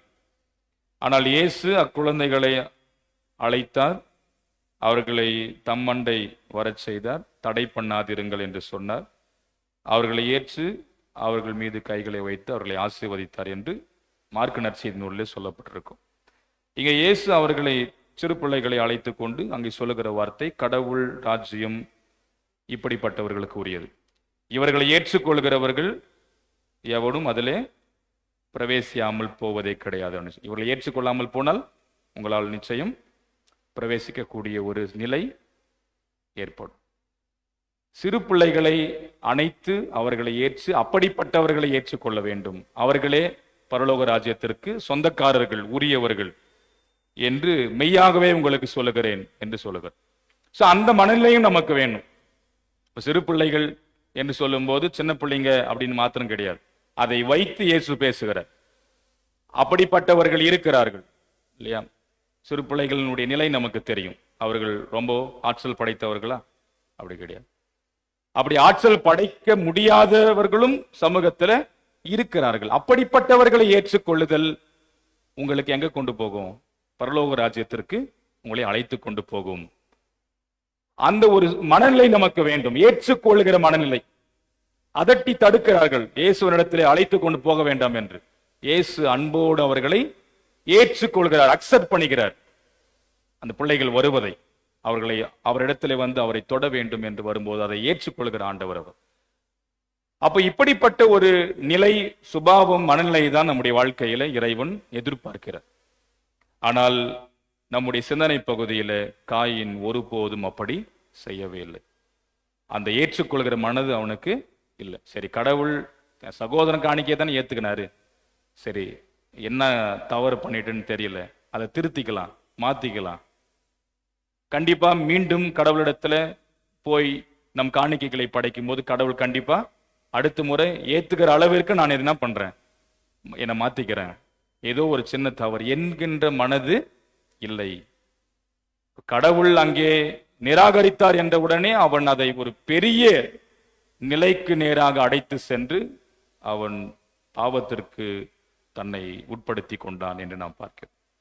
ஆனால் இப்படிப்பட்ட நிலையிலும் கடவுள் தம்முடைய கிருபையை வழங்குகிறார். அதனால்தான் நம்முடைய லூதரன் திருச்சபையில முக்கியமான ஒரு காரியம் என்ன அப்படின்னா, அது லுத்தர் சொல்ற விஷயம், சின் பனிஷ் கிரேஸ் அப்படின்னு சொல்லுவார். நம்ம தப்பு பண்றோம், பாவம் பண்றோம்னா அதுக்கான தண்டனை கண்டிப்பா இருக்கும். தண்டனைக்கு பிறகுதான் கடவுளுடைய கிரேஸ், அவருடைய கிருபை, சின் பனிஷ் கிரேஸ். நீங்க வந்து இந்த திருமறையில எல்லா இடத்துல அதை பார்க்கலாம். இப்ப இந்த பகுதியை நீங்க எடுத்துக்கணும்னா, காயின் பாவம் பண்றாரு, தப்பு பண்றாரு, அது கடவுள் என்ன செய்யறாரு, தண்டனையை கொடுக்கிறாரு. இறுதியாக கடவுளுடைய கிருபை என்னது, அவனை யாரும் கொன்று போடாதபடி அவன் மீது ஒரு அடையாளத்தை போட்டார். அதுக்கு முன்னாடி நீங்க ஆதி ஆகமத்தின் புத்தகம் 2ஆம் அதிகாரத்துல நீங்க படிக்கும்போது, 3ஆம் அதிகாரத்தில் நாம் படிக்கும்போது, ஆதி பெற்றோர்களும் என்ன செய்யறாங்க, பாவம் செய்யறாங்க. கடவுள் அவர்களை தண்டிக்கிறாரு. மீண்டும் என்ன செய்யறார் கடவுள், அவர்களுக்கு தோல் உடையை உண்டு பண்ணி அதை அவர்களுக்கு கொடுத்து அனுப்பினார் அப்படின்னு பார்க்கிறோம். சோ இப்படி கடவுள் நம் மீது மிகுந்த இரக்கம் உள்ள கடவுள், மிகுந்த கிருபை உள்ள கடவுள், மனதுருக்கம் உள்ள கடவுள் என்று சொன்னால் அது மிகையாகாது. அவர் எப்பொழுதுமே நாம் என்ன செய்தாலும் அதை மன்னித்து அதை பொருட்படுத்தாமல் ஏற்றுக்கொள்கிறவர். ஆனால் தண்டனை கண்டிப்பாக நாம் பெற்றே ஆக வேண்டும். அதை பெற்ற பிறகு நமக்கு கடவுளுடைய கிருபை நிச்சயம் கிடைக்கும். அப்படிதான் இங்கே காயினுடைய வாழ்க்கையிலும் அவன் செய்த தவறுக்கான தண்டனை பெற்று அவன் இறுதியாக கடவுளுடைய இரக்கத்தை பெற்றுக் கொள்கிறார். அப்ப நம்முடைய வாழ்க்கையிலே நாமும் கூட எந்த நிலையிலும் நாம் எரிச்சலும் கோபமும் அடையாத வண்ணம் கடவுளுக்கு ஏற்புடைய நிலையில, கடவுளுக்கு உகந்த நிலையில, கடவுளுக்கு உண்மையான நிலையில நம்முடைய வாழ்க்கையை வாழ வேண்டும். நம் வாழ்வை கடவுள் அறிந்திருக்கிறார் என்கின்ற எண்ணத்தோடு அந்த ஆயக்காரன் எப்படி செயல்பட்டானோ, ஆண்டவரே பாவியாகி என் மீது நீர் இரக்கமாய் கிருபையாயிரும் என்று சொன்னால் கடவுள் அதை தான் அங்கீகரிக்கிறார். நீதிமானாக அவர்களை ஏற்றுக்கொள்கிறப்படுகிறார்கள். அப்ப நாம் நீதிமான்களாக மாற வேண்டும் என்றால் நம்மை நாம் முழுமையாக தாழ்த்தி அர்ப்பணித்து நம்மை ஆண்டவருக்கு நேராக சமர்ப்பிக்க வேண்டும். நாம் வாசி கேட்டதான நிறுவ பகுதியிலே பவுல் சொல்லுகிற அந்த தீமோத்தேயு 2 தீமோத்தேயுனுடைய புத்தகத்துல அந்த கடிதத்தில் நாம் பார்க்கும்போது 4ஆம் அதிகாரம் 6வது வசனத்தை நாம் பார்க்கிற வேளையில, நான் பான பலியாக ஊற்றப்படுகிறேன், நல்ல போராட்டத்தை போராடினேன், ஓட்டத்தை முடித்தேன், விசுவாசத்தை காத்துக்கொண்டு நீதியின் கிரீடம் எனக்காக வைக்கப்பட்டுள்ளது, அதை ஆண்டவர் எனக்கு அருள்வார். நீதி உள்ள நியாயாதிபதியாகி ஆண்டவர் அந்நாளில் அதை எனக்கு தந்தருளுவார். எனக்கு மாத்திரம் அல்ல, அதுல அவர் எனக்கு மட்டும் அப்படின்னு இல்லை, மாறாக அவர் பிரசன்னமாகுதலை அன்போடு எதிர்பார்க்கும் யாவருக்கும் கட்டாயம் அவர் நல்குவார் என்று. அந்த நல்ல போராட்டம் நம்முடைய வாழ்க்கையில் இருக்கணும். ஓட்டத்தை முடித்தேன் என்று உறுதியாக பவுல் சொல்றார். அப்ப இந்த விசுவாச வாழ்க்கையில, விசுவாச ஜீவியத்திலே, கிறிஸ்தவ வாழ்க்கையில நல்ல போராட்டத்தை போராடி ஓட்டத்தை முடிக்க வேண்டும் என்கின்ற எண்ணத்தோடு நாம் கிறிஸ்தவ வாழ்க்கையை, ஆண்டவருக்கு ஏற்புடைய வாழ்க்கையை நம்ம வாழலாம். நம்மையே நாம் படைக்க வேண்டும் ஆண்டவருக்கு. இவையெல்லாம் சொல்லிவிட்டு அடுத்த பகுதி நாம் பார்க்கிறோம். அந்த 16வது வசனத்திலிருந்து நாம் பார்க்கும்போது, எல்லாரும் என்னை விட்டு அகன்று போனார்கள் அப்படின்ற. என் கூட ஒருத்தரும் கிடையாது, நான் மாத்திரமே விசாரணை கொண்டு போகும்போது என்னை கைது செய்தார்கள், விசாரித்தார்கள், என் கூட யாரும் கிடையாது, ஆனால் யார் இருந்தது அப்படின்னு சொல்றார் 16ஆம் வசனத்துல, எனக்கு துணை நின்றவர் ஒருவரும் இல்லை, எல்லாரும் என்னை கைவிட்டு விட்டார்கள், ஆனால் ஆண்டவரோ எனக்கு துணை நின்று அவர் எனக்கு துணையாக இருக்கிறார். அப்ப நாம் நம்முடைய வாழ்க்கையில ஆண்டவருக்கு ஏற்புடைய வாழ்க்கையை நீதிமான்களாக நேர்மையாளர்களாக நாம் வாழும்போது நிச்சயம் நம்மோடு யாரும் நிற்காமல் கூட போய்விடுவார்கள். ஏன்னா ரொம்ப இப்படி வாழ்றானே, இப்படி எல்லாம் இவங்க கூட நம்ம இருக்கக்கூடாது, இவர்கள் கூட நம்ம இருக்கக்கூடாது என்று நம்மை விட்டு பிரிந்து போகக்கூடிய ஒரு சூழல் கூட நேரிடும். ஆனால் நாம் உறுதியாக ஆண்டவரிலே வாழும்போது கடவுள் நமக்கு துணையா இருப்பார், அது நமக்கு போதும் என்று இருக்க வேண்டும். சங்கீத பகுதியில 5ஆம் சங்கீதத்தினுடைய கடைசி வார்த்தையில் நாம் பார்க்கணும். கடைசி வசனத்தை வாசிங்க. நீதிமான்களை அவர் ஆசீர்வதிக்கிறவர், காருண்யம் என்னும் கேடகத்தினால் அவர்களை சூழ்ந்து கொள்வீர் அப்படின்றார். சோ நம்மை கேடகமாக, காருண்யம் என்னும் கேடகமாக, இன்னொரு மொழிபெயர்ப்பிலே கருணை என்னும் கேடகமாக நம்மை சூழ்ந்து அவர்களை பாதுகாக்கிறார் என்று சொல்லப்பட்டிருக்கிறது. சோ கடவுள் நீதிமான்களை ஆசீர்வதிக்கிறவர், நம்மை பாதுகாக்கிறவர். அப்ப அவருக்கு ஏற்புடைய நிலையிலே நம்முடைய வாழ்க்கையை என்றும் வாழ வேண்டும். அப்படிப்பட்ட வாழ்க்கையை நாம் வாழ நம்மை நாம் அர்ப்பணிப்போம். நாம் காயினை போன்று இல்லாத வண்ணம் ஆபேலை போன்று கடவுளுக்கு எப்படி காணிக்கைகளை செலுத்த வேண்டுமோ அந்த வகையில் நாம் செலுத்த நம்மை நாம் உட்படுத்திக் கொள்ளும். ஏன்னா வாரம் நம்ம அறுவடை திருநாள் அனுசரிக்க போகிறோம். ஆகையினால இந்த வார்த்தை இந்த நேரத்தில் நமக்கு ஏற்புடையது என்று சொன்னால் அது மிகையாகாது. ஆகையினால நாம் முதன்மையானதை, கடவுள் நம் வாழ்க்கையில் செய்திருக்கிற நன்மைகள் எல்லாவற்றையும் நினைத்து கடவுளுக்கு முதன்மையானதை நாம் செலுத்துவோம். விசுவாசத்தோடு நாம் செலுத்துவோம். நாம் அவருக்கு ஏற்புடைய நிலையிலே நம்முடைய வாழ்க்கையை வாழ்ந்து நம்மையே தாழ்த்தி அவருக்கு நேராக நம்மை அர்ப்பணித்து வாழ்ந்தால் கடவுள் நம்மை ஆசீர்வதிப்பார். கடவுள் நமக்கு காருண்யம் என்னும் கேடகத்தினால் மூடி நம்மை காப்பார். நமக்கு அவர் என்றும் துணையாக நின்று நம்மை வாழ்க்கையில வாழச் செய்வார். அந்த வாழ்வை நாம் பெற்றுக்கொள்ள எல்லாம் உள்ள இறைவன் திருவார்த்தையின் ஊடாக நம்மை நிறைவோடு வழிநடத்தி ஆசீர்வதித்து காத்திருள்வாராக. ஆமென். எல்லா புத்திக்கும் என கர்த்தருடைய தெய்வீகமான சமாதானம் நம் இருதயங்களையும் சிந்தனைகளையும் கிறிஸ்து இயேசுவிற்குள் பக்குவப்படுத்தி காப்பாராக. ஆமென். நம் யாவரும் எழுந்து நின்று ஸ்தோத்திர பலிகத்தை பாடும். கடவுளே சுத்த இருதயத்தை என்னிலே சீரோஷ்டியோ தலைவருமான ஆவி என் உள்ளத்திலே புதுப்பியோ. நேற்று என்னை தள்ளி விடாதீரும், உமது பரிசுத்தாவியை என்னிடத்தில் இருந்து எடுத்துக்கொள்ளாதீரோ. உமது இரட்சணிய சந்தோஷத்தை திரும்பவும் எனக்கு தாரும், உற்சாகமான ஆவி என்னை தாங்கும்படி செய்யும். ஜெபம் செய்வோம். அன்பின் ஆண்டவரே, நன்றி கலந்த இருதயத்தோடு உம்மை நோக்கி பார்க்கிறோம். இந்த மகிழ்வு நிறைந்த ஓய்வு நாளுக்காக நன்றி. இக்காலை பொழுதிலே உம்மை தொழுது கொள்ள நீர் பாராட்டின கிருபைகளுக்காய் ஸ்தோத்திரம். இவ்வேளையிலும் கர்த்தராகிய இறைவன் எங்களோடு பேசின உமது திருமொழிகளுக்காக நன்றி சொல்கிறோம். அன்றைக்கு காயினும் ஆபேலும் கடவுளாகிய இறைவன் வாழ்க்கையில செய்த நன்மைகளை முன்னிட்டு உமக்கு காணிக்கைகளை கொண்டு வந்தார்கள்.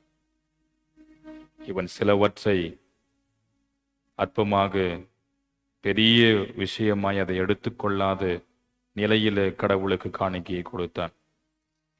ஆனால் ஆபேல் தலையீச்சுகளில் கொழுமையானதை கொண்டு வந்து காணிக்கையை படைத்து கடவுள் அதை அங்கீகரித்து கண்ணோக்கினார், ஏற்றுக்கொண்டார். காயினுடைய காணிக்கையை நிராகரித்தார் என்று நாங்கள் பார்க்கிறோம். இதனால் முகவாடலும் எரிச்சலும் காயினுக்கு உண்டானது. கடவுள் எச்சரித்த போதிலும் அவன் அதை பொருட்படுத்தாமல், கடவுளுடைய சொல்லுக்கு அவன் கீழ்ப்படியாமல் அவன் தன் சகோதரன் ஆபேலை கொன்று போடுகிறான்.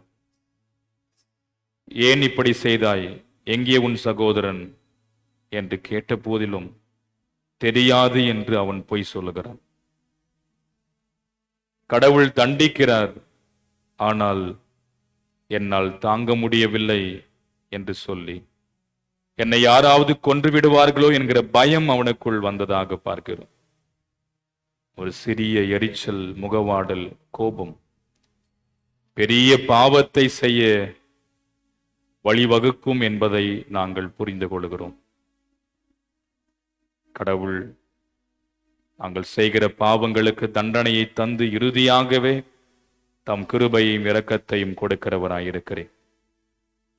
இதை புரிந்து நாங்கள் இறைவனுக்கு உண்மையாக ஏற்புடையவர்களாக, நீதிமான்களாய், கடவுளுக்கு உகந்தவர்களாய் வாழ்கிற வாழ்வை எங்களுக்கு தாரும். பரிசேயனும் ஆயக்காரனும் தங்களை முன்னிறுத்தி பரிசேயன் நான் என்கிற அகந்தையோடு ஆணவத்தோடு கடவுளிடத்திலேயே பட்டியலிடுகிறவனாய் இருந்தான். ஆனால் ஆயக்காரனோ தூரத்தில் நின்று கண்களை வானத்திற்கு ஏறெடுக்க துணியாமல் மார்பில் அடித்தான். பாவியாகி என் மீது இரக்கமாயிரும், கிருபையாகியிரும் என்றான். அவனே நீதிமானாக தீர்க்கப்பட்டான் என்று சொல்லப்படுகிறார். இப்படி தங்களையே கடவுளுக்கு காணிக்கையாக்கும் போது, தங்களையே கடவுளுக்கு என்று அர்ப்பணிக்கும் போது, கடவுள் எங்களை முழுமையாக ஏற்று நீதிமான்களாக மாற்றுகிறார். தங்களுடைய நிலை புரிந்து நாங்கள் பாவமானவர்கள், தவறுகளை செய்கிறோம், மன்னியும் ஆண்டவரை ஏற்றுக்கொள்ளும் என்றால் நீர் ஏற்றுக்கொள்கிறவராய் இருக்கிறேன். பான பலியாக நான் என்னை ஊற்றியிருக்கிறேன், படைத்திருக்கிறேன், நல்ல போராட்டத்தை போராடினேன் என்று பவுல் சொல்லுவது போல நாங்களும் நல்ல போராட்டத்தை போராடி வாழ அருளைத்தார். ஜீவிய கிரீடம் எங்களுக்காக எப்பொழுதும் காத்து கொண்டிருக்கிறது.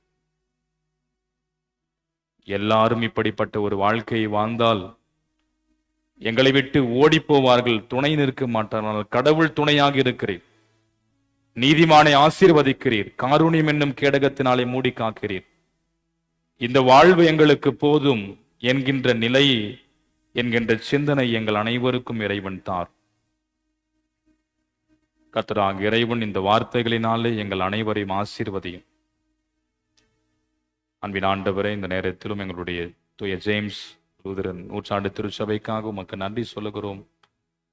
எங்கள் திருச்சபையினுடைய பொறுப்பாளர்களை, துணை பொறுப்பாளர்களை, மூப்பன்மார்கள், ஆலோசகர்கள், ஆண்டவரே முன்னாள் பொறுப்பாளர்கள், வாலிப சகோதர சகோதரிகள், மாதர்கள், சிறு பிள்ளைகள், பெரியவர்கள், வயதான மக்கள், அனைத்து விசுவாச குடும்பங்களையும் கர்த்தர் தொடர்ந்து ஆசீர்வதியும். கோயில் பிள்ளை ஆசீர்வதியும்.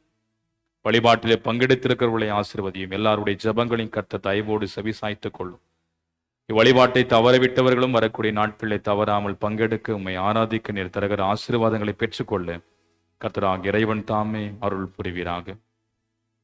பலவீனத்தோடு சுகவீனத்தோடு இருக்கிறவர்களை பலப்படுத்தும், சுகப்படுத்தும், ஆற்றல்படுத்தும். படிக்கிற வேலை செய்கிற மக்களை கர்த்தர் ஆசீர்வதி. தொழில் வளத்தை கடவுள் தார். ஆண்டவரே, திருமணத்திற்காக காத்து கொண்டிருக்கிறவர்களுக்கு நல்ல திருமண வாழ்வு கிடைக்க பெறவர்களை தார். ஆண்டவரே, நல்ல பணிக்காக வேலைக்காக காத்து கொண்டிருக்கிறவர்களுக்கு நல்ல பணிகளை, வேலைகள் கிடைக்க பெற நீர் அருள் செய்தருளும். அன்பின் ஆண்டவரே, இவ்வேளையிலும் எங்களுடைய தேசத்தை உமது கரத்தில் தருகிறோம். எங்களுடைய தமிழ்நாட்டை உமது கரத்தில் தருகிறோம். எங்களுடைய திருப்பத்தூர் மாவட்டத்தை, செங்கலிப்பும் ஊராட்சியை, இருக்கிற ஆட்சியாளர்கள், தலைவர்கள், மக்களை, எங்களுடைய ஊராட்சியும் ஊராட்சி மன்ற தலைவர், துணைத் தலைவர் பொறுப்பில் உள்ளவர்களையும், ஊர் நாட்டாமை, துணை நாட்டாமை பொறுப்பில் உள்ளவர்களையும், ஊர் மக்களையும், அருகில் இருக்கிற பள்ளிக்கூடத்தையும் மருத்துவமனையும் ஆசீர்வதி. என்னுடைய ஈசுலூசாவை உமது கரத்தில் தருகிறோம். சபை சங்கங்களை, அனைத்து வட்டங்களை, நிறுவனங்கள், பள்ளிக்கூடங்கள், மருத்துவமனைகள், ஸ்தாபனங்களை, இறையல் கல்லூரி உமது கரத்தில் தருகிறோம். ஆசீர்வதி. நல்ல ஆண்டவரே, கடந்த நாட்கள் நடந்து முடிந்த ஆம்பூர் சபை சங்க தேர்தலுக்காய் நன்றி.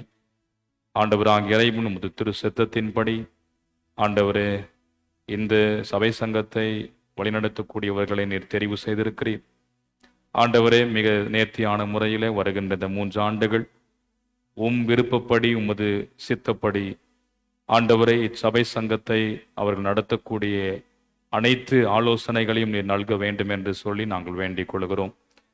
இவர்களால் முடங்கியிருக்கின்ற ஸ்தாபனங்கள் மீண்டும் திறக்கப்படக்கூடிய வழிவாய்ப்புகளை நீர் உருவாக்க வேண்டும் என்று நாங்கள் சுவைக்கிறோம்.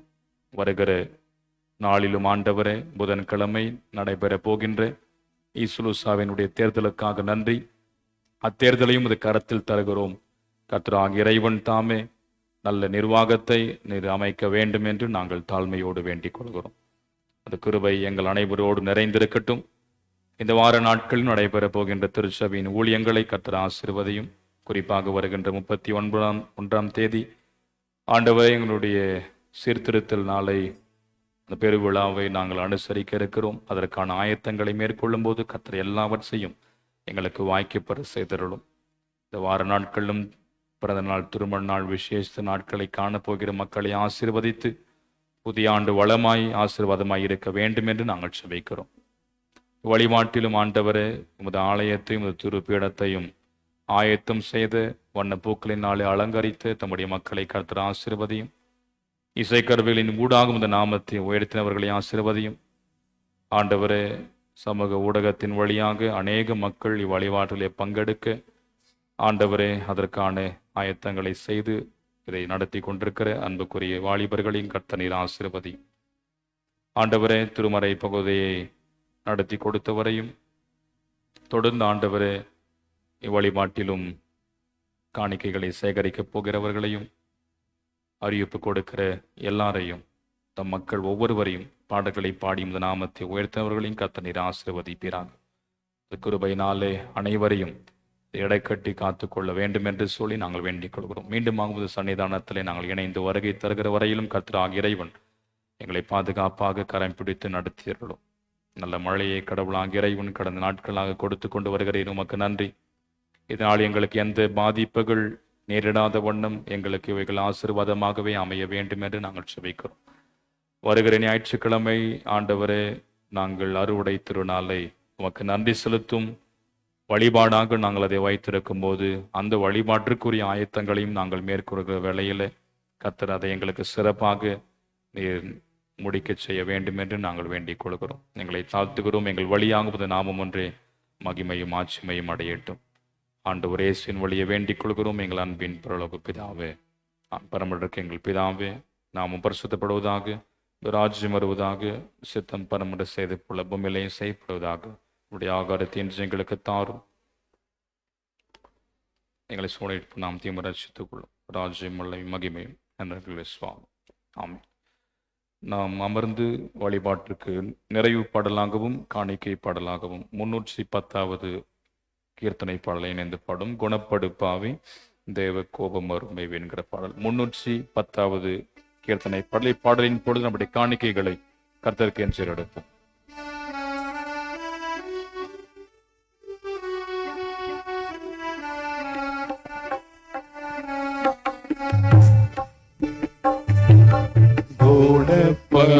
குணப்படுப்பாவே தேவ கோபம் வருமே, இப்போ குணப்படுப்பாவே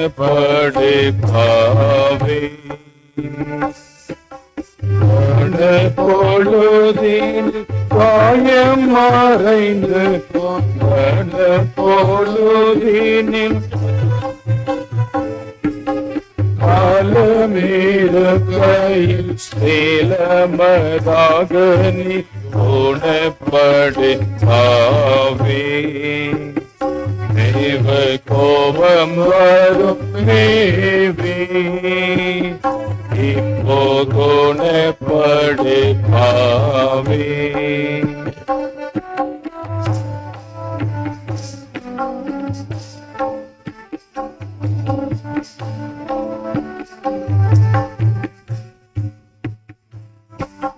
கர்த்தரை நீ மறந்தாய், அவர் கற்பனையை துறந்தாய், பக்தியின்மை தெரிந்தாய், பொல்லா பாவ வழி திரிந்தாய், புத்தி கெட்ட ஆட்டு குட்டியே ஓடிவா, புத்தி கெட்ட ஆட்டு குட்டியே ஓடிவா, உத்தமமே பணா அத்தியாரை கேதார் குணப்படுப்பாவே தேவ கோபம் வரும் மேவே இப்போ குணப்படுப்பாவே. வேதத்தில் ஒந்தனை அந்த வேத விதி படினே நீதியை செய்தவனா தூயனின் பலவாக்குதற்கோ தீரோரும் பாவியும் தீமையறிந்து கொண்டீரோரும் பாவியும் தீமையறிந்து கொண்டாதன் கீழத்து இப்போதே உரைக்கிறா குணப்படுப்பாவே தேவ கோபம் வரும் மேவே இப்போ குணப்படுப்பாவே.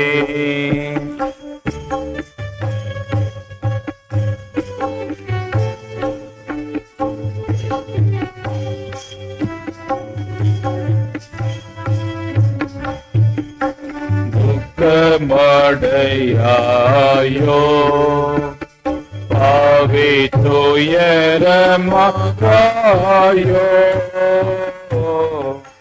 மிக்க புலம்பாயோ மனமெலிந்தொரு வாயோ இக்கண பாவ கசப்பையுணராயோ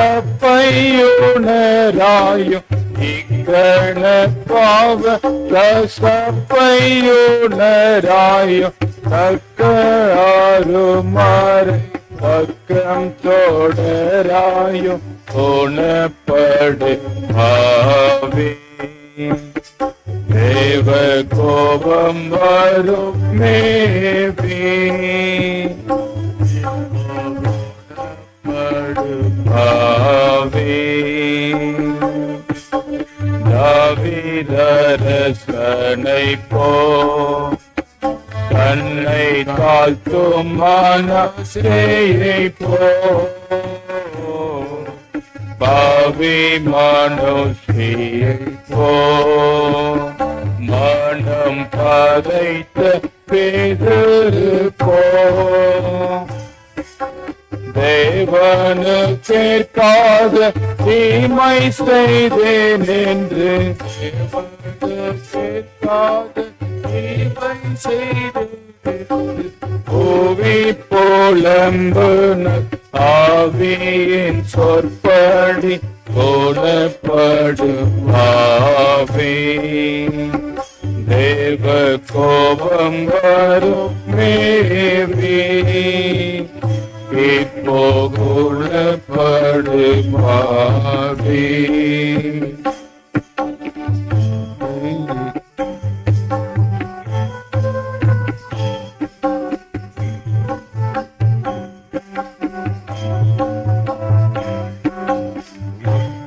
நீ நம்பாதே உலகையும் நம்பாதே உன்னை நீ நம்பாதே பொருளையும் நம்பாதே தன்னை பலியிட்டு தாரணி மீட்டவர் தன்னை பலியிட்டு தாரணி மீட்டவர் நின்னையும் ரட்சிப்பார் அன்னவரை பற்றி குணப்படுப்பாவே தேவ கோபம் வரும் மேவி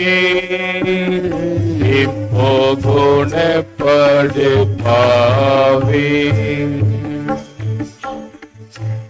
நாம் தொடர்ந்து திருச்சபையினுடைய அறிவிப்பை வாசி கேட்போம்.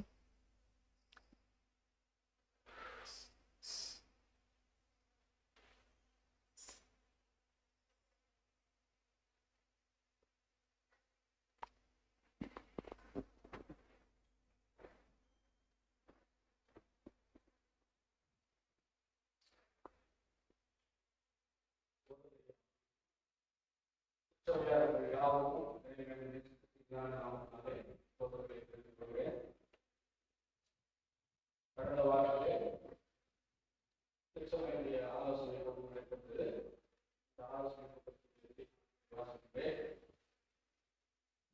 கிறிஸ்துவுடைய அருளிலே அனைவருக்கும் ஸ்தோத்திரம்.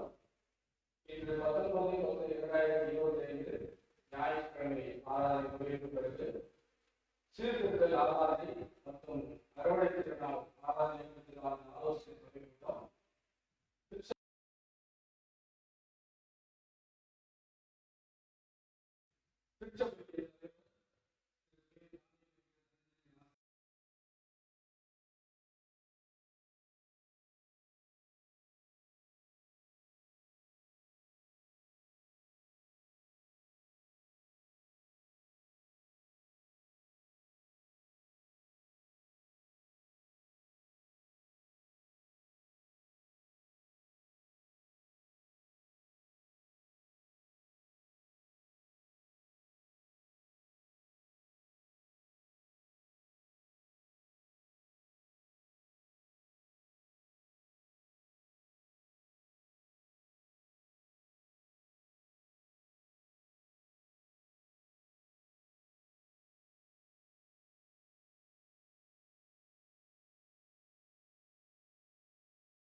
திருவள்ளூர் காலையில் ரூபாய் 4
தேதி நாம் சீர்திருத்தல் வழிபாடாக நாம் அனுசரிக்க இருக்கிறோம்.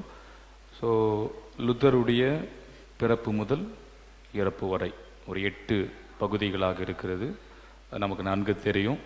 ஸோ நம்ம லாஸ்ட் டைம் மாதிரி தான் முதல்ல பெயர் கொடுக்குற 8 பேருக்கு நம்ம அந்த பகுதிகளை கொடுக்கலாம். ஏன்னா நம்ம சூஸ் பண்ணி உங்களுக்குன்னு சொல்லிட்டா அப்புறம் நாங்கள்லாம் பண்ண மாட்டோமான்றது போயிடக்கூடாதுன்றதுனால தான் நீங்களே முன் வந்து இன்ட்ரெஸ்டாக யார் முதல்ல 8 பேர் கொடுக்குறீங்களோ அவர்களுக்கு அந்த பகுதி கொடுக்கப்படும். லாஸ்ட் டைம் போல தான் நீங்கள் அப்படியே ஸ்கிரிப்டை வச்சு படிக்காமல் அதை புரிஞ்சிட்டு அதில் நீங்கள் என்ன பண்ணுங்கள், ஒரு 2 நிமிஷம் பேசினா கூட ஓகே தான், சரிங்களா? ஒரு 2 to 5 minutes வரைக்கும் கூட நீங்கள் பேசுங்க. ரொம்ப ஷார்ட்டாக தான் இருக்கும். அது 2 பேஜ் தான் இருக்கும். நீங்கள் ரொம்ப ஷார்ட் பண்ணி ஒரு 5 to 7 minutes அதுக்குள்ளே தான். எல்லாம் நீங்கள் வந்து ரொம்ப நேரம் பண்ணிடாதீங்க. ஏன்னா ஈவினிங் சர்வீஸ் அது. நம்ம லாஸ்ட் டைம் சண்டே வச்சோம். அதனால் ஒரு 5 minutes பண்ணிங்கன்னா நம்ம நியர்லி அந்த 8 பாகத்துக்கு ஒரு 40 minutes கிட்ட வரும், சரிங்களா? அதுக்கு முன்னாடி ஒரு சின்ன இன்ட்ரோடக்ஷன் இருக்கும். இதெல்லாம் ஓவரால் கணக்கு பண்ணால் அதுக்கு மாத்திரமே நியர்லி ஒரு 50 minutes கிட்ட போகும்.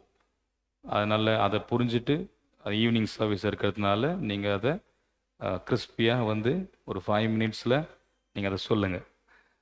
அதை புரிஞ்சுட்டு வேறு எக்ஸ்ட்ராலாம் பேசாதீங்க அதில் ஓகேங்களா? வேறு வந்து நீங்கள் ஆமாம், இடையில வந்து பாடல் இருக்கும். ஒவ்வொரு பகுதிக்கான பாடல் தான் அதில் வந்து சாங் இருக்கும்.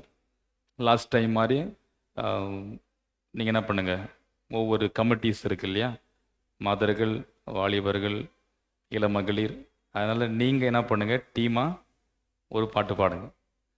லாஸ்ட் டைம் இளமகளிர் பாடுறது எனக்கு ஞாபகம் இருக்குது. வேறு மாதர்கள் பண்ணீங்க. அது மாதிரி நீங்கள் சூஸ் பண்ணிவிட்டு சொல்லிடுங்க. மற்ற பாடல் வந்து நம்ம சபையாகவும் பாடலாம், சாரும் பாடுவார். அது மாதிரி நம்ம என்ன பண்ணலாம், இண்டிவிஜுவலாக நீங்கள் பாடுறதுனா கூட நீங்கள் வந்து தாராளமாக பாடலாம். அதுக்கு முன்னாடியே சொல்லிவிடுங்க. அப்படி இல்லாதது நம்ம கமிட்டிஸ் நீங்கள் ஒன்று எடுத்து பாடுங்க, நல்லாயிருக்கும். அதையும் நீங்கள் பார்த்துட்டு எல்லாரும் சர்வீஸுக்கு தயவுசெய்து வாங்க. நம்ம மிட் வீக் சர்வீஸ் பண்ணுற மாதிரி பண்ணாதீங்க. இது ரொம்ப ரொம்ப முக்கியமான நாள். அதனால தான் நம்ம யூஸ்வலாக வந்து நமக்கு ஃபுட்டு இருக்குது, சர்வீஸ் முடிச்சுட்டு நமக்கு ஒரு சின்ன டிஃபன் ரெடி பண்ணியிருக்கு. அதனால் வீட்டில் போய் சாப்பாடு செய்யணும், அந்த டைமெல்லாம் ஆகுன்ற வருத்தப்படாமல் நீங்கள் 7 மணிக்கு வந்துட்டிங்கன்னா நம்ம முடிச்சுட்டு ஒரு 8:30க்கெல்லாம் நம்ம சர்வீஸ் முடிச்சுட்டு சாப்பிட்டு ஒரு 9 மணிக்கெல்லாம் கிளம்பிடலாம், சரிங்களா? அதனால் எல்லாருமே ஃபேமிலியாக வாங்க. ஏன்னா அதுதான் வந்து நம்முடைய லூதரன் திருச்சபை, சீர்திருத்தப்பட்ட திருச்சபையினுடைய பர்த்டே. அது நமக்கு பிறந்தநாள். இந்த திருச்சபையினுடைய பிறந்தநாள் ரொம்ப சிறப்போடு அனுசரிக்க வேண்டும். ஏன்னா லூதரன் சர்ச்சை விட்டுட்டு நீங்கள் செய்யலாம் ரொம்ப கோலாகலமாக அதை நடத்துகிறாங்க சர்வீஸை. பட் நாம் அதை இன்னும் புரிஞ்சுக்காமலே இருக்கிறோமான்னு தெரியல. அதனால் தயவுசெய்து அதே நாளில் நாம் வைக்கிறோம், 31ஆம் தேதி. ஆகையினாலே அனைவரும் அதில் தவறாமல் கலந்து கொள்ளும்படி, குடும்பமாக கலந்து கொள்ளும்படி உங்களை அன்போடு நான் கேட்டுக்கொள்கிறேன். அதே போல் ஃபர்ஸ்ட் சண்டே, அடுத்த ஞாயிற்றுக்கிழமை நாம் அறுவடை திருநாள் நன்றி செலுத்தும் வழிபாடை நாம் வைத்திருக்கிறோம். அதிலும் அனைவரும் குடும்பமாக வந்து வழிபாட்டில் பங்கெடுங்க. செயலர் சொன்ன மாதிரி எல்லாரும் ஒரு பொருளை காணிக்கையாக கடவுளுக்கு கொண்டு வாங்க, ஒரு பொருளை காணிக்கையாக எடுத்துகிட்டு போங்க. லாஸ்ட் டைம் மாதிரி யார் கொடுத்தவங்க வாங்கினவங்களுக்கு நம்ம குழுக்கள் முறையில் நம்ம என்ன செய்யலாம், ஒரு சின்ன கிஃப்ட் கொடுக்கலாம். அது உங்களை மோட்டிவேட் பண்ணுற மாதிரி தான். அதில் வந்து எந்த பார்ஷியாலிட்டி நம்ம இல்லை, அவங்க பேர் தான் நம்ம சூஸ் பண்ணல, எல்லார் பேரையும் நம்ம போட்டு ஜெபம் பண்ணி கொடுத்தா உங்களை இன்னும் என்கரேஜ் பண்ணுறதுக்காக. ஸோ அதனால் தயவுசெய்து எல்லாரும் ஒவ்வொரு பொருளை உங்களுக்கு என்ன தோணுதோ அதை நீங்கள் கடவுளுக்கு காணிக்கையாக கொண்டு வரும்படி கேட்டுக்கொள்கிறேன். அதே போல் ஒரு பொருளை எடுத்துகிட்டு போங்க. நிறைய பேர் கொடுக்கலன்றதெல்லாம் ரொம்ப நிறைய பேர் வருத்தப்படுறாங்க.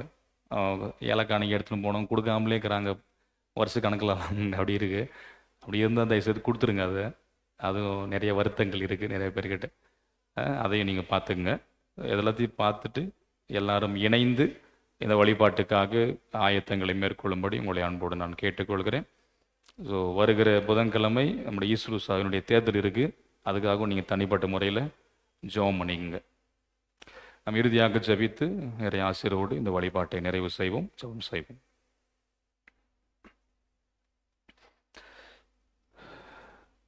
எங்கள் அன்பின் ஆண்டவரே, மீண்டுமாக உம்மை நோக்கி நாங்கள் வேண்டிக் கொள்கிறோம்.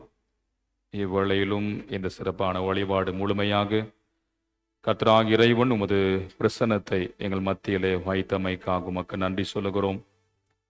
அன்பின் ஆண்டவரே, இவ்வேளையிலும் தம் மக்களாய் நீ செய்த நன்மைகளை முன்னிட்டு உமக்கென்று படைத்திருக்கிற மிக சிறப்பாக வழிபாட்டின் காணிக்கைகளுக்காக, ஸ்தோத்திர காணிக்கைகளுக்காக உமக்கு நன்றி. படைத்திருக்கின்ற அனைத்து காணிக்கைகளையும் கர்த்தராகிய இறைவன் தயவோடு அங்கீகரித்து ஏற்றுக்கொள்ளும். அக்காணிக்கைகளையும் இந்த திருப்பீடத்தின் மீது வைத்திருக்கும் போது படைத்த உள்ளங்களையும் இல்லங்களையும் தந்தையாகிய இறைவன் மிகுதியாக ஆசீர்வதித்தருள வேண்டும் என்று சொல்லி நாங்கள் தாழ்மையோடு வேண்டிக் கொள்கிறோம். அன்பின் ஆண்டவரே, இரக்கமுள்ள பிதாவே, இவ்வேளையிலும் மிக குறிப்பாக வருகிற நாட்களில் நாங்கள் சிறப்பு வழிபாடுகளை வைத்திருக்கும் போது வழிபாடு எங்களுக்கு ஆசீர்வாதம் உள்ள வழிபாடாக இருக்க வேண்டும் என்று நாங்கள் வேண்டிக் கொள்கிறோம். இந்த நாளின் மாலை பொழுதிலும் நடைபெறப் போகின்ற சிறுவர்களுக்கான அந்த ஞாயிறு பள்ளியை கர்த்தராகிய இறைவன் ஆசீர்வதித்தருள வேண்டும் என்று சொல்லி நாங்கள் தாழ்மையோடு வேண்டிக் கொள்கிறோம். அது கிருபையினாலே எங்களை எடை கட்டி காத்துக்கொள்ளும். காருண்யம் என்னும் கேடகத்தினாலே எங்களை மூடி காத்து எந்நாளும் நீர் எங்களை ஆசீர்வதித்தருள வேண்டும் என்று தாழ்பணிந்து மன்றாடுகிறோம். எங்களை முற்றிலுமாக தாழ்த்தி அர்ப்பணிக்கிறோம். எங்கள் வழியாக உமது திருநாமம் ஒன்றே எப்பொழுதும் என்றென்றும் மகிமையும் மாட்சிமையும் அடையட்டும். எங்கள் ஆண்டவர் கிறிஸ்து இயேசுவின் வழியை வேண்டிக் கொள்கிறோம். எங்கள் அன்பும் இரக்கம் நிறைந்த பரலோக பிதாவே, ஆமென். நம் ஆண்டுடைய இறை ஆசிரியை பெற்றுக்கொள்ள கல்நடை மூடி தலை வணங்குவோம். கர்த்தரானவர் உன்னை ஆசீர்வதித்து உன்னை காப்பாராக. கர்த்தரானவர் தமது திருமுகத்தை உன்மேல் பிரகாசிக்க பண்ணி உன்மேல் கிருபையாயிருப்பாராக. கர்த்தரானவர் தமது திருமுகத்தை உன்மேல் பிரசன்னமாக செய்து உனக்கு சமாதானம் கட்டளையிடுவாராக.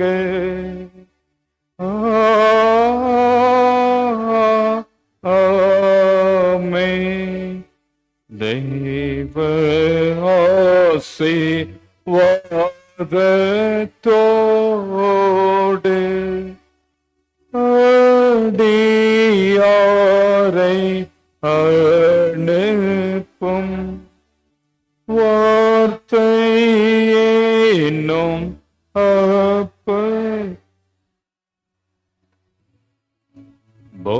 போஷித்து வளர்ப்பியும் இப்போதுமை தேடி வந்து மனதார போற்றினும் மோட்சலோகத்தில் கலீத்து உம்மை வாழ்த்தி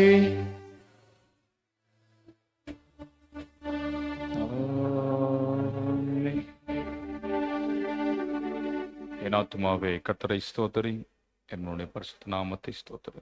என் ஆத்துமாவே கர்த்தரை ஸ்தோத்திரி, சகல உபகாரங்களை மறவாது. நாம் நம் ஆண்டவருக்குரிய நீதிமான்களாய் வாழ்ந்து அவருக்கு ஏற்புடையவர்களாய் நம்முடைய கிறிஸ்தவ வாழ்க்கையை வாழவு அவர் தருகிற எல்லா ஆசீர்வாதங்களையும் பாதுகாப்பையும் பெற்றுக்கொள்ள சமுதாயத்திற்குள் பயணப்படுவோம். ஆண்டவர் நம்மை நிறைவோடு வழிநடத்தி ஆசீர்வதித்து காத்துக்கொள்வாராக. ஆமென்.